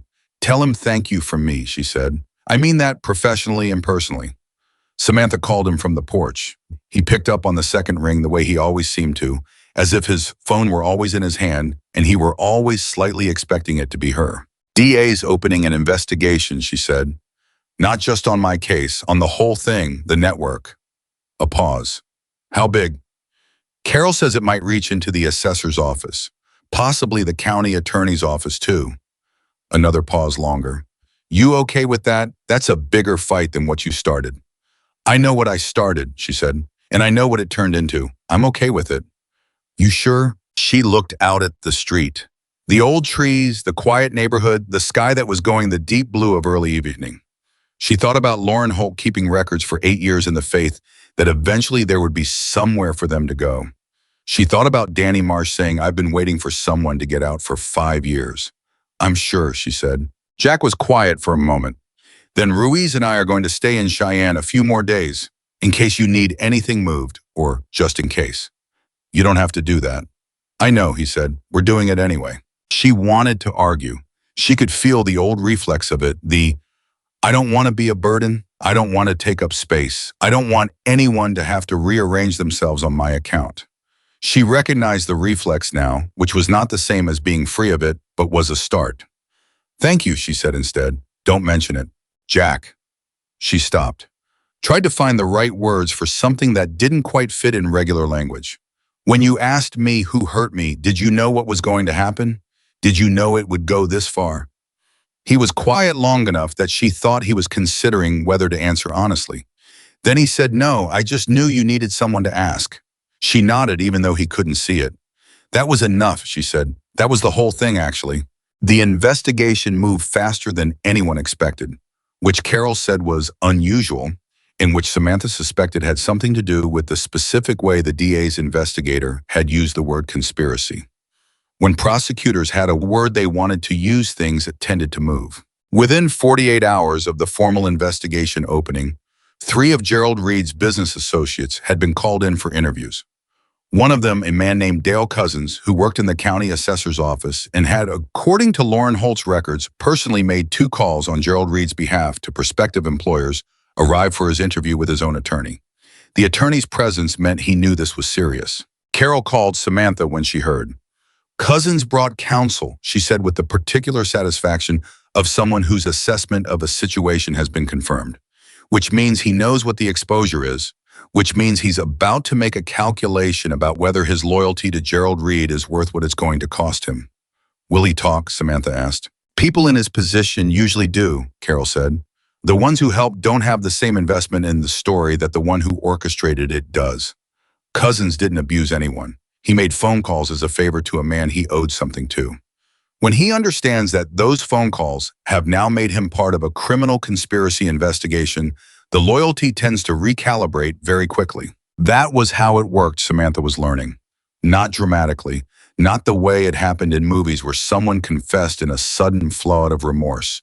It happened in the quiet arithmetic of self-interest, in the moment when a person understood that the cost of staying silent had exceeded the cost of speaking. Cousins talked on the second day. Carol called with the news at 6:15 p.m., and her voice had something in it that Samantha was starting to be able to identify the controlled excitement of someone whose work had just shifted into a different gear. He confirmed the calls, Carol said. At least 4 of them on Reed's direct request between 2021 and last month. He also confirmed that there was at least one other person in the county clerk's office who participated. A pause. And he confirmed that Reed knew it was illegal and explicitly asked them to make sure it couldn't be traced back to him. Samantha's hand tightened on the phone. He knew. He wasn't just doing it by instinct. He actively managed the concealment. Carol's voice was precise. That's premeditation. That changes the charge profile significantly. She told Margie afterwards, standing in the kitchen while Margie was making dinner. And Margie stopped what she was doing and looked at her directly and said, "How do you feel?" Samantha considered that. How did she feel? She ran an internal inventory and came back with something complicated, not triumph exactly.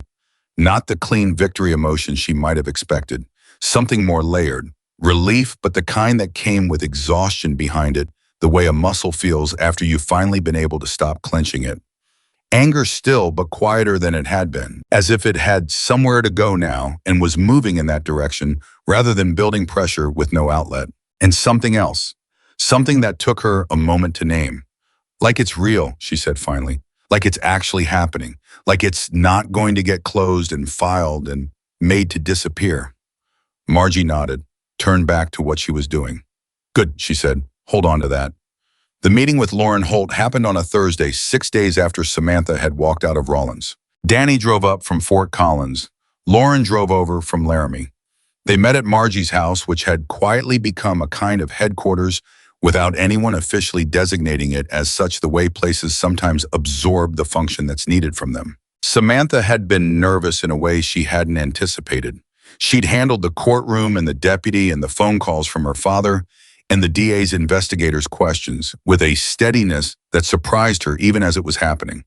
But standing in Margie's front hallway waiting for the door to open and 2 women she'd never met to walk in, women who knew from the inside what she knew, undid something in her that the formal proceedings hadn't touched. Danny Marsh was 24 with dark hair and the particular careful composure of someone who'd built it deliberately over a long time. She walked in, looked at Samantha, and didn't say anything for a moment. Just look the way you look at something you've been hoping was real. Then she said, "You're younger than I thought." "You're older than I thought," Samantha said. Danny smiled. It was a small smile, the kind that had learned to ration itself, but it was real. "Good," she said. "I'll take older." Lauren Holt was taller, quieter, with 8 years more of what they'd both been carrying, visible in the set of her jaw and the economy of her movements. She shook Samantha's hand and held it a moment longer than a regular handshake. "You did it," she said. "You actually did it." "We did it," Samantha said. "Your records." "Were just records," Lauren said. "Records don't do anything sitting in a box. You gave them somewhere to go." They sat in Margie's living room, all 3 of them, with Margie in the armchair in the corner, doing her particular brand of present but not intrusive, and they talked for 3 hours. Not about the case. Mostly Carol had been clear about what they could and couldn't discuss with each other before testimony. They talked around the edges of it, about Rollins, about the specific texture of growing up in a small town where everyone knew everyone, and that knowledge was a weapon as much as a comfort. About the way Gerald Reed existed in public, the Chamber of Commerce, the Little League banner, the way he shook hands and remembered names and made people feel seen in the way that charismatic, dangerous men often did. At one point, Lauren said, "I spent 2 years after I left thinking I'd imagined it, that I'd exaggerated it, that maybe he really was just a difficult man and I was too sensitive." She said it without self-pity, just as fact. "It took me 2 more years to understand that making you doubt your own experience was part of the mechanism. That was the tool, not a side effect." Danny nodded. "My therapist called it installed uncertainty," she said. "Like he put a virus in your perception software, so you could never fully trust what you were seeing." Samantha looked at them, at 2 women who had named the things she'd been living inside for 9 years in language she hadn't had. "I thought I was going crazy," she said. "For most of it, I thought the problem was me." "That was by design," Lauren said. "I know that now," Samantha said, "but knowing it now doesn't fully fix knowing it then." "No," Danny said, "it doesn't, but it helps." She paused. "It helps more than anything else, actually. Understanding that you weren't wrong about your own life. Jack and Ruiz came by that evening unannounced, which was becoming a pattern that Samantha was starting to factor into her days, the way you factor in weather when you live somewhere that has it. They arrived with food from a place 2 blocks away, enough for all of them, and Ruiz assessed the 3 women in Margie's living room with his characteristic directness and said, "Nobody here looks like they've eaten since this morning. That's going to change right now." Lauren Holt looked at the 2 of them, the patches, the tattoos, the general physical impression, and then looked at Samantha with an expression that asked clearly, "These are the ones, these are the ones," Samantha confirmed. Lauren turned to Jack and said, "She told us what you did at the gas station." Jack looked uncomfortable in the specific way of men who don't know what to do with being thanked for things they consider basic. "I asked a question," he said. "You asked the right question," Lauren said. "Do you know how many people didn't?" For years, he didn't answer that. He set the food on the table and said, "You should eat while it's hot," which Ruiz later told Samantha was the closest Jack got to accepting a compliment. They ate together, all 6 of them, at Margie's table.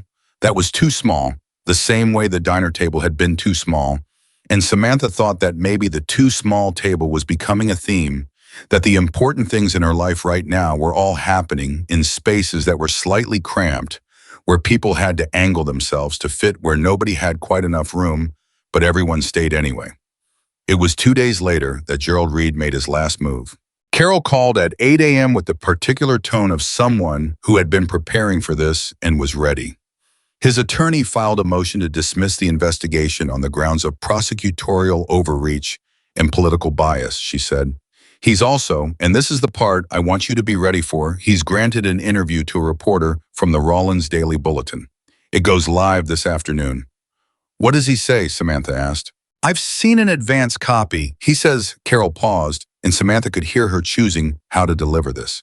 "He says you are a troubled young woman who fell in with dangerous people, that the bikers manipulated you, that he has spent 20 years sacrificing for a daughter who has a documented history of mental instability, and that this investigation is the result of a coordinated attack on a well-respected member of the community by outside agitators." Samantha sat down on the edge of the bed. Outside agitators, the Hells Angels as the villain. The narrative flipped entirely so neatly and completely that she could see the architecture of it, could see because she knew him exactly how he'd constructed it, which pieces he'd chosen and why, which version of her he was presenting, and what he'd omitted. He was good at this. She'd always known he was good at this. "He's scared," she said. "Extremely," Carol said. "This is the behavior of a man who has just realized the walls are closing. He's trying to create a counter-narrative in the public space because he's losing in the legal space." A pause, which means doing exactly the right things. "The article is going to circulate," Samantha said. "People who know him and Rawlins are going to read it and believe it. Some of them are going to call it the truth. Some of them will," Carol agreed, "and some of them already know better and have been waiting for someone to give them permission to say so." She paused. "Mrs. Calloway, for instance, your neighbor. She called my office yesterday. She has something to add to the record." Samantha closed her eyes. The woman who had brought soup, who had looked at a teenager with a black eye and not believed the cabinet story, who had carried that knowledge for years without a place to put it. "She's willing to testify?" Samantha asked. "She's more than willing," Carol said. "She said," and again, I'm quoting, "I should have done something years ago. This is the least I can do." The article came out at 2 p.m. Samantha read it at Margie's kitchen table with Margie sitting across from her and Danny Marsh at her elbow, because Donnie had stayed an extra day and none of them had suggested she leave. She read it twice carefully, the way you read something that is designed to hurt you when you want to understand its structure rather than just absorb the damage. It was well written. That was the thing. It was genuinely, skillfully written, the journalist clearly having been guided towards specific framings. The word troubled appeared 4 times. The Hells Angels were described as having a documented history of criminal activity. Samantha was described as having a complex relationship with the truth from a young age, a phrase so precisely weaponized that she almost admired its architecture despite herself. There was a photograph of Gerald Reed that she recognized. It was from the Chamber of Commerce dinner 2 years ago, one she'd been at, standing just out of frame while he shook hands with the mayor. He looked exactly like what he spent decades constructing himself to look like. The face that rooms trusted. She put the phone down. "Say what you're feeling," Danny said. Not an instruction, just an opening. I'm angry, Samantha said. And I knew it was coming, and it still lands. She pressed her hand flat on the table. He's so good at it.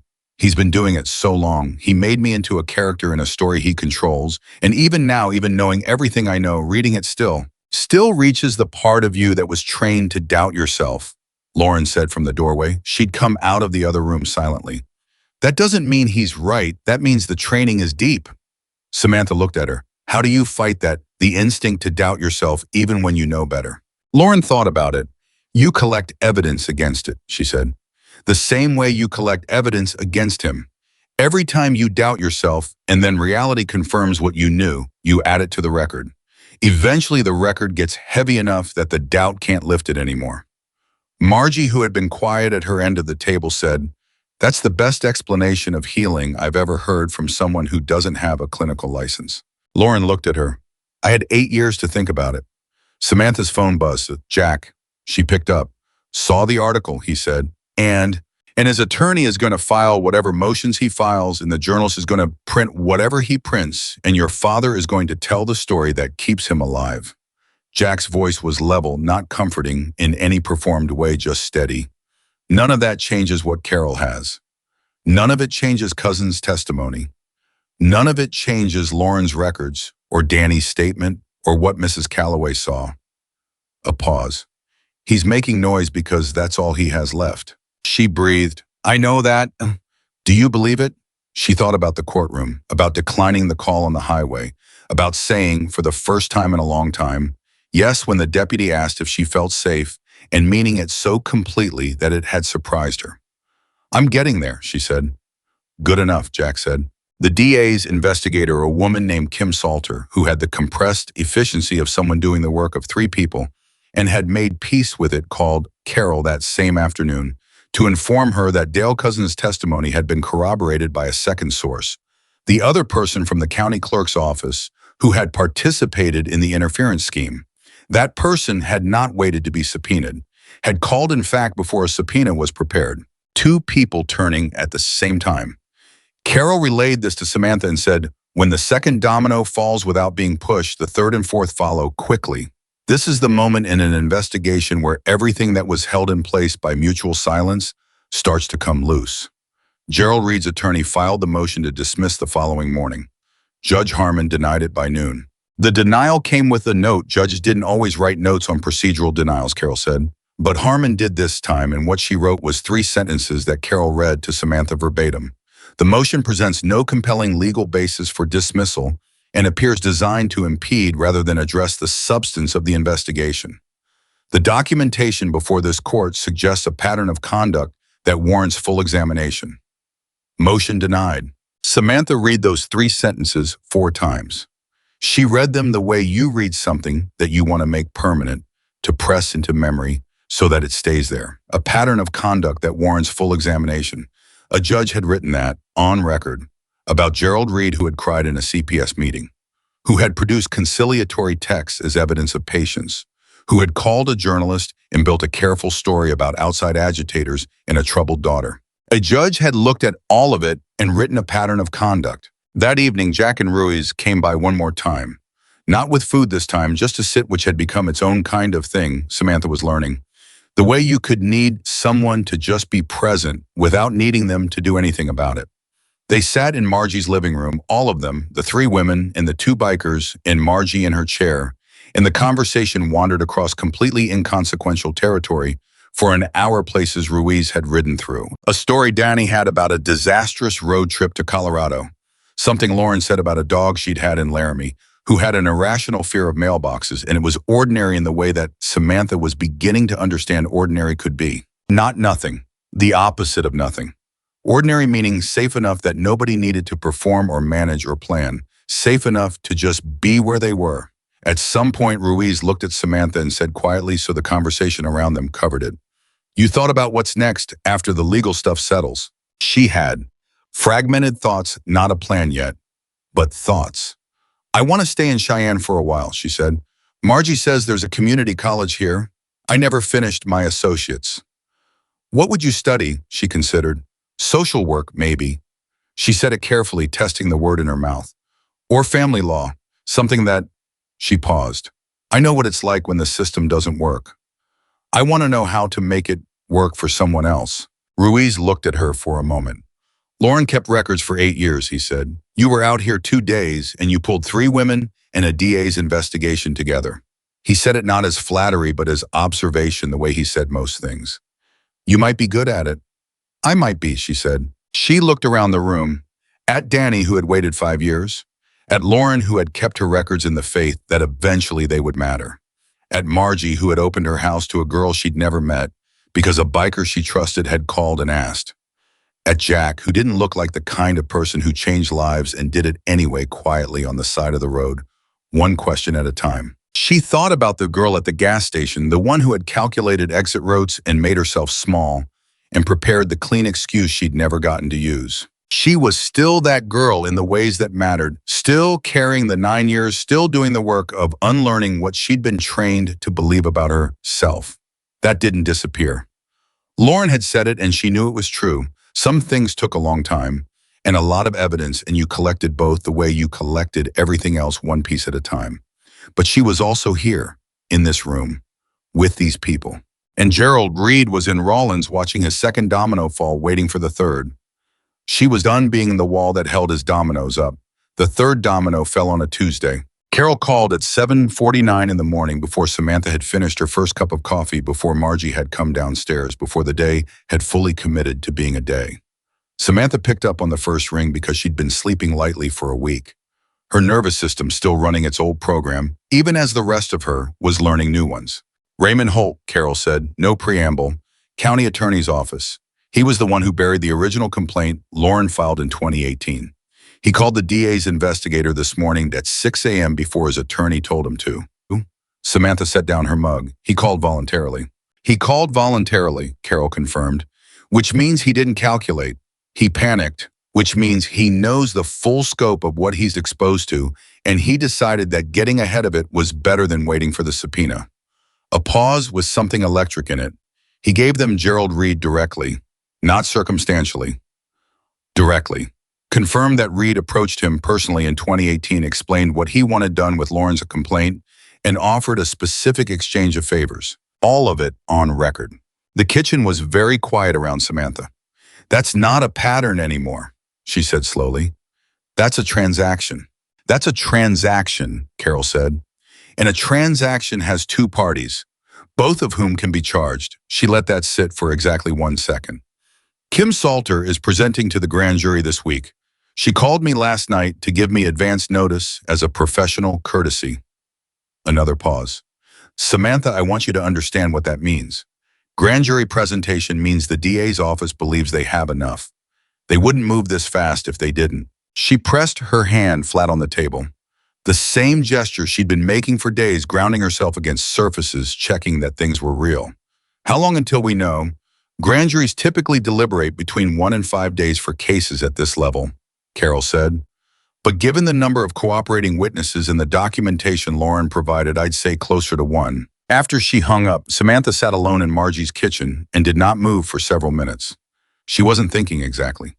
She was feeling the weight of what was happening, the accumulated gravity of it, the way you sometimes have to stop moving and let a thing land before you can carry it forward. 9 years. 9 years of a story that had always ended the same way, with Gerald Reed walking out of the room intact and Samantha left behind to absorb the cost of having tried. 9 years of the machinery working exactly as he designed it to work, the favors and the phone calls and the buried complaints, in the friendly ears, in the right offices, all of it turning smoothly and invisibly and producing the same outcome every time. And now Raymond Holt, county attorney, calling the DA's investigator at 6 a.m. before his lawyer told him to. Panicking, she picked up her phone and texted Jack Grand and jury this week. Raymond Holt flipped. Carol thinks indictment is close. The response came in 40 seconds. I'm not surprised. How are you? She thought about it honestly, the way she'd been practicing. Not the reflex answer, the real one. Scared, she typed, and ready, both at the same time. That's exactly right, Jack sent back. That's how you know it's real. Margie came downstairs 20 minutes later, read Samantha's face the way she read everything, quickly, completely, without requiring a translation, and said, tell me. Samantha told her. Margie listened the whole way through without interrupting, which was one of the things Samantha had learned to love about her in the past 10 days. She didn't fill silence with reassurance. She let information land before she responded to it. When Samantha finished, Margie poured herself coffee, sat down, and said, "You thought about testifying in front of the grand jury. Carol said I might be called. Are you ready for that?" "I've been ready for that since I was 16 and nobody would listen," Samantha said. It came out with more force than she expected from somewhere deep in the architecture of everything she'd been carrying. She heard it herself and didn't walk it back. "I've been ready. The question was always whether the room would be." Margie looked at her. The expression on her face was the one Samantha had seen in the living room when Lauren explained healing, the look of someone recognizing something true when it's spoken plainly. "The room is ready," Margie said. Danny drove back up from Fort Collins that afternoon. Nobody called her. She texted Samantha at noon and said, "Carol told me. I'm coming up," and Samantha texted back, "You don't have to." And Danny sent back, "I know. That's why I'm coming." She arrived at 4 with a bag she'd clearly packed in under 10 minutes and a coffee for Samantha from a place in Fort Collins that she'd apparently believed was worth the 3-hour drive. "It's not," Danny admitted, handing it over. "But I needed an excuse to come, and that was what I had." Lauren called from Laramie and said she was ready when they needed her. Her voice was steadier than it had been at the beginning of the week, with the specific quality of someone who had stopped waiting and started moving. 8 years, she said at the end of the call. "I carried those records for 8 years. I need to put them somewhere permanent." "You will," Samantha told her. "I know," Lauren said. "I just need to hear someone say it." The grand jury convened Wednesday morning. Carol was not in the room. Grand jury proceedings were closed, no defense attorneys, no victims' advocates, just the prosecutor and the jurors and the witnesses called in sequence. Kim Salter had been working 18-hour days for a week and looked like it, but her voice when she called Carol with updates carried the focused energy of someone who had found the case she'd been building toward for years without knowing it. Samantha was not called to the grand jury. Danny was. Lauren was. Dale Cousins was called again, his testimony now formalized under oath. Raymond Holt, who had panicked into cooperation, was called and answered every question with the particular compliance of a man who understood that his best outcome now was the least worst version of consequences. Danny came back from her testimony and sat in Margie's living room and said nothing for almost 10 minutes. Not distressed silence, processing silence, the kind that needed to breathe before it became words. Then she said, "I told them everything. From the beginning, every time he made contact, every job that disappeared, every landlord who suddenly didn't have availability. I had notes." She looked at her hands. "I'd forgotten I had notes from back then. Carol found them when she was going through my files. I wrote them in a journal when I was 19, and I completely forgot." She shook her head. "My 19-year-old self was smarter than I gave her credit for." "Your 19-year-old self was surviving," Samantha said. "She documented because some part of her knew she might need it. That's not smart, that's desperate. And desperate people do remarkable things." Danny looked at her. "When did you get wise?" "I've been listening to Margie for 10 days, Samantha said. "It rubs off." From the kitchen, Margie's voice came through flat and dry. "I heard that." The indictment came down on Friday.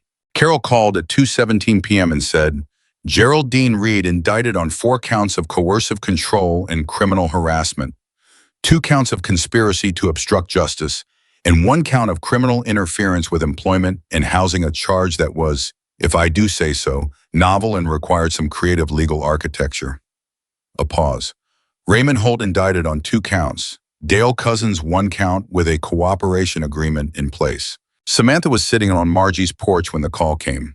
She heard the charges read and sat very still through all of them, counting, assembling the list in her head. 4 counts, 2 counts, 1 count, 9 years distilled into 7 charges against 3 men. She thought it would feel like victory. She had imagined it feeling like something clean and decisive, like the last note of a song.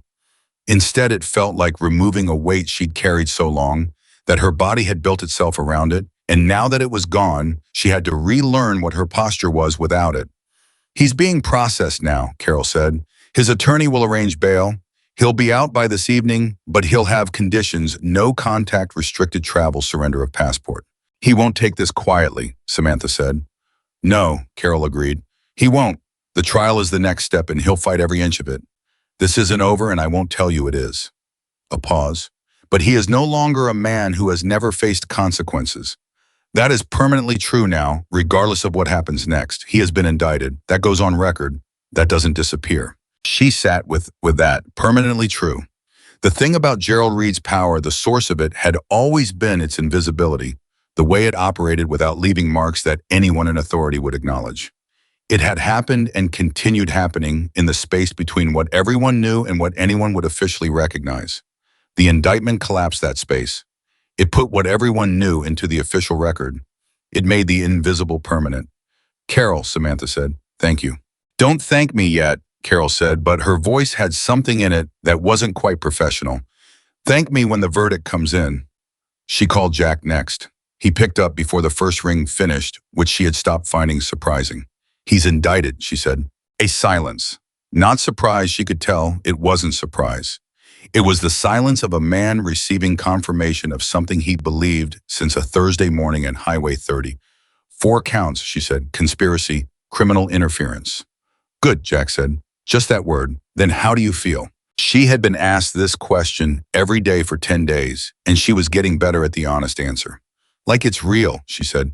Like this is actually the timeline I'm living in and not a version I imagined. She paused. And like, I'm very tired. The good kind. The kind where you've been running and you can finally stop. Yeah, Jack said. I know that kind. Jack, she hesitated, then pushed through the hesitation. I want to ask you something and I need you to actually answer it. Okay. Why did you stay after the gas station? You had somewhere to be. You all did. And you stayed in Cheyenne for 2 weeks, you and Ruiz, and don't tell me it was nothing because it wasn't nothing. I was quiet long enough that she wondered if he'd deflect. Then he said, I had a daughter. Her name was Claire. She was 22 when he stopped. Started again. When I was too far away to help.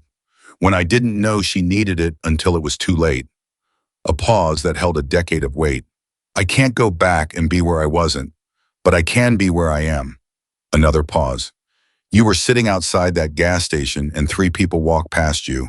I was not going to be the 4th. The porch was very quiet. The neighborhood sounds moved around her, a car, a dog somewhere. The ordinary percussion of a place where people live their lives, and she sat with what he'd just given her. Understanding that he hadn't given it easily, that this was something he carried in the private part of himself that didn't usually get opened. I'm sorry about Claire, she said. I know, he said. I know you are. She would be, Samantha stopped. Started again. She would be glad you stopped. He didn't say anything for a moment. When he spoke, his voice was level, but she could hear what was underneath the level. Yeah, he said, I think so too. The night of the indictment, all of them were at Margie's, Dunny Lauren, Jack Ruiz, Margie, Samantha, and 2 members of the local chapter. Jack had called earlier in the week who had been quietly useful in ways that hadn't required explaining. They weren't celebrating exactly. It didn't feel like a celebration. It felt like the end of a very long held breath, the collective exhale of people who had been braced for impact for so long that standing upright required conscious effort. Ruiz had brought food from 3 different places, which he described as a philosophical statement about commitment. And they ate at the too small table in shifts the way you do when there are more people than chairs, and nobody wants to be the one to say so. At some point during the evening, Lauren pulled Samantha aside into the hallway with the particular gravity of someone who had something to say that the room shouldn't absorb. I want to tell you something, Lauren said, and I want you to hear it the right way. Okay. When you walked out of Rollins, you walked out for yourself. I know that. I'm not going to make it into something bigger than it was. Lauren held her gaze. But what it turned into, Danny, my record's cousins, hold all of it that happened because you didn't stop. Because every time there was a reason to fold, you didn't. She paused. I had reasons to fold. So did Danny. We folded. You didn't. I had help, Samantha said. The same thing she'd said to Jack at the courthouse. The thing that was true. Everyone who ever did anything had help, Lauren said. That's not the point. The point is you let it in. She paused. Do you know how many people don't? How many people are offered help and they can't receive it because they've been told for so long that they don't deserve it? Samantha thought about standing at the gas station wall with the clean excuse ready. I'm waiting for my ride. My friend is coming. I'm fine. How close she'd come to saying it. How automatic it would have been. I almost didn't, she admitted. But you did, Lauren said. That's the whole thing. That's everything. The trial date was set for 8 months out. Carol told them to expect delays, procedural motions, every tool Gerald Reed's attorney could deploy to extend the timeline and wear down the witnesses. It was going to be a long road. She said it directly because that was how she said everything, and Samantha appreciated it the same way she appreciated everything that didn't dress the truth up. 8 months, Danny said when Samantha told her. Maybe more. Danny nodded slowly. I waited 5 years, she said. I can do 8 months. Samantha registered for classes at Laramie County Community College the following week. Social work, as she'd told Ruiz she was considering. The admissions counselor was a woman about Margie's age who looked at Samantha's incomplete transcript from Rollins without commentary and said, "You'll need to take 2 foundation courses to qualify for the program. That puts you on track to start the full curriculum in the spring." She said it like it was simple, which it was, in the way that the next step is always simple once you can see it. Margie drove her to the registration office and waited in the car without being asked. On the way back, she said, "Social work is not a glamorous career." "I know," Samantha said. "It will break your heart regularly." "I know. You'll do it anyway." "Yes." Margie drove and didn't say anything for a block. "Then good. The field needs people who know what it feels like from inside the situation." A pause. "Carol's going to try to recruit you someday, by the way. She won't say it yet, but she will." Samantha looked at her. "How do you know?"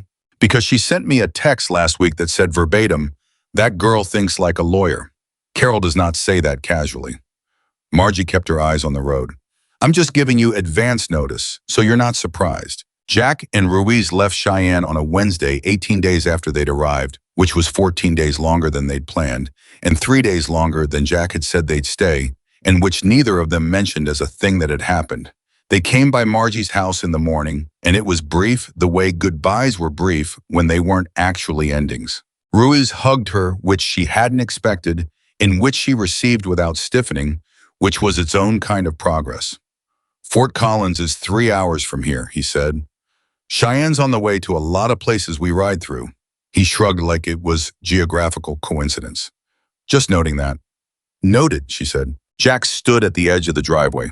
He looked at her the same way he had at the gas station directly without theater, with the full attention that had been the first thing that got past her defenses. It had not gotten easier to hold that look. She didn't think it would. "You know what you're doing," he said. It wasn't a question. "I'm figuring it out," she said. "That's the same thing." He paused. "You need anything?" "I'll call," she said. "Good." He turned toward his bike. She thought that was going to be it, the non-dramatic ending, the thing that was real rather than performed. Then he stopped without turning back and said, "She would have liked you." A pause. "Claire." Another pause. "She liked people who didn't give up." She couldn't speak for a moment. When she could, she said, "Then I'll try to keep being that." He nodded once, got on his bike. Ruiz got on his. The engine started the sound she'd first heard as distant thunder on a September morning when she was calculating exit routes and trying to be invisible. The sound that was now woven into the fabric of the 10 days that had changed everything. She stood in the driveway and watched them go. Margie came to stand beside her. They watched the bikes until the sound of them rounded the corner and the street went quiet. "You okay?" Margie asked. "Yes," Samantha said, and she meant it. The trial, when it finally came, lasted 9 days.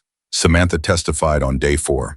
She walked into that courtroom the same way she had walked into every room in the past 8 months, with her hands steady and her eyes forward, and the accumulated evidence of who she was now arranged around her like armor that had been built piece by piece, one real thing at a time. Gerald Reed sat at the defense table and performed sorrow and patience and wounded fatherhood with the practiced precision of a man who had been doing it for decades. His attorney was sharp.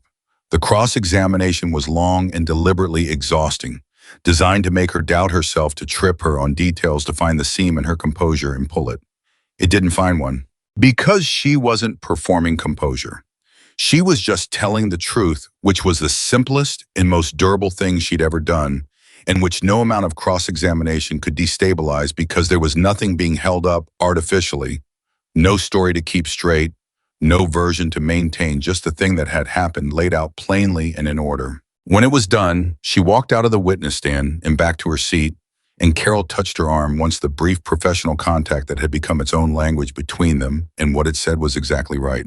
Donnie testified on day 6, Lauren on day 7, Mrs. Calloway on day 8, small and absolutely certain, telling the jury about a teenager with a black eye and a story about a cabinet that she had not believed for one single second and had done nothing about, and had spent 7 years making her peace with that failure. The jury deliberated for 11 hours. Gerald Reed was convicted on 3 of the 4 counts. Conspiracy on both counts, criminal interference on the employment and housing charge. The 4th count, the most serious of the coercive control charges, came back hung. One juror unconvinced, 11-1, and Carol had told her before the verdict that this was possible and not to let it be the thing she held on to. She didn't. Because 3 counts were 3 counts, because conspiracy meant the network, the whole structure of favors and phone calls and buried complaints was now on record as criminal. Because Raymond Holt and Dale Cousins had already pled. Because the thing that had operated invisibly for a decade was now permanently in the official record. Sentencing was 4 weeks later. Gerald Reed received 4 years for the conspiracy convictions, 2 years concurrent for the interference charge. His attorney filed for appeal immediately, which Carol had predicted and was prepared for. He would be out in less than 4 years likely. He would contest every step of it. She had known this was how it would go. She had known it since Carol first said, "This isn't over," on the night of the indictment. She had built herself around that knowledge rather than around the fantasy of a different outcome, because that was what Lauren had taught her, what Margie had reinforced, what 8 months of building a real life in a real city had made practical. You build around what's true, not what you want to be true. And what was true was this: he had been convicted. The network had been exposed. 2 other men had pled guilty. Mrs. Calloway had stood in a courtroom and said, "I should have done something years ago." Danny Marsh had testified and drove back to Fort Collins and texted Samantha that night, "I slept 8 hours straight, first time in 5 years." Lauren Holt had put her 8 years of records into a formal evidence file, and they had mattered, and she had wept quietly in the hallway outside the courtroom after the verdict, not from grief, but from the sheer physical release of something held too long finally being set down. These were the facts. Samantha collected them. 6 weeks after sentencing, she was sitting in Margie's kitchen doing coursework when her phone rang. "Carol, I want to tell you something," Carol said, "and it's not legal business, so you don't have to receive it professionally." "Okay." When Raymond Holt gave his testimony to the grand jury, the investigator asked him why he did it, why he buried Lauren's complaint, why he helped. A pause. He said Gerald Reed told him the women were all the same type, unstable, unreliable, the kind that no one would believe. He said it was easy because nobody was going to look too hard. Another pause. "I'm telling you this because I want you to understand what you broke, not just legally, systemically." He said nobody was going to look too hard, and then somebody looked. And then somebody else looked. And then the whole thing came apart. Samantha sat very still. "You were the first look," Carol said simply. She didn't say anything for a long moment. She looked at the coursework on the table, a chapter on trauma-informed practice, the week's reading for her social work foundations course annotated in the margins. In her own handwriting, her actual handwriting, the one she'd had before she'd learned to write small so nobody would see what she was putting down. She thought about a girl at a gas station in September with a cup of water she was rationing and 3 people who had walked past. She thought about the specific sound of 8 engines coming around a bend on Highway 30. She thought about a man crouching to her level and asking the question that nobody else had bothered to ask. She thought about everything that had been waiting on the other side of the answer. "I'll tell you something back," Samantha said. "I almost didn't answer him. When he asked me who hurt me, I almost said I was fine." "I know," Carol said. "You told me." "If I had—" "But you didn't," Carol said. Firm, final. "That's the only part that matters. You didn't." She sat with that for a long time after they hung up. The kitchen around her was ordinary and quiet and entirely real. Margie's house, which had become her home in the way that places become homes when they hold you through the hard thing. The legal pad still on the table from months ago. The questions Margie had written at 6 a.m. with the answers now, all given, all on record, all permanent. She picked up her phone and texted, "Jack, verdict was 3 months ago, and I keep thinking about what you said, that you just knew I needed someone to ask. I think about how close I came to not answering." He replied in 2 minutes, "But you did." She replied, "But I did." He sent back, "That's the whole story right there. Everything else is just what happened next." She set the phone down and looked at her coursework and picked up her pen. She had class in an hour. She had reading to finish and notes to take and a paper due at the end of the week about the gap between what social service systems promise and what they actually deliver, which she was writing from a particular perspective that her professor had called in the margin of her last draft uniquely grounded. She had Danny texting her at odd hours about Fort Collins and whether she should take the paralegal certification she'd been considering. She had Lauren's voice in her head saying the ones who get shown up for who deserve it usually don't believe they do, and the work of believing it slow and ongoing, one piece of evidence at a time. She had Margie downstairs. She had Carol 2 calls away. She had 8 months of building a life that was entirely, simply, uncomplicatedly hers. No exits to calculate, no rooms to read before she entered them.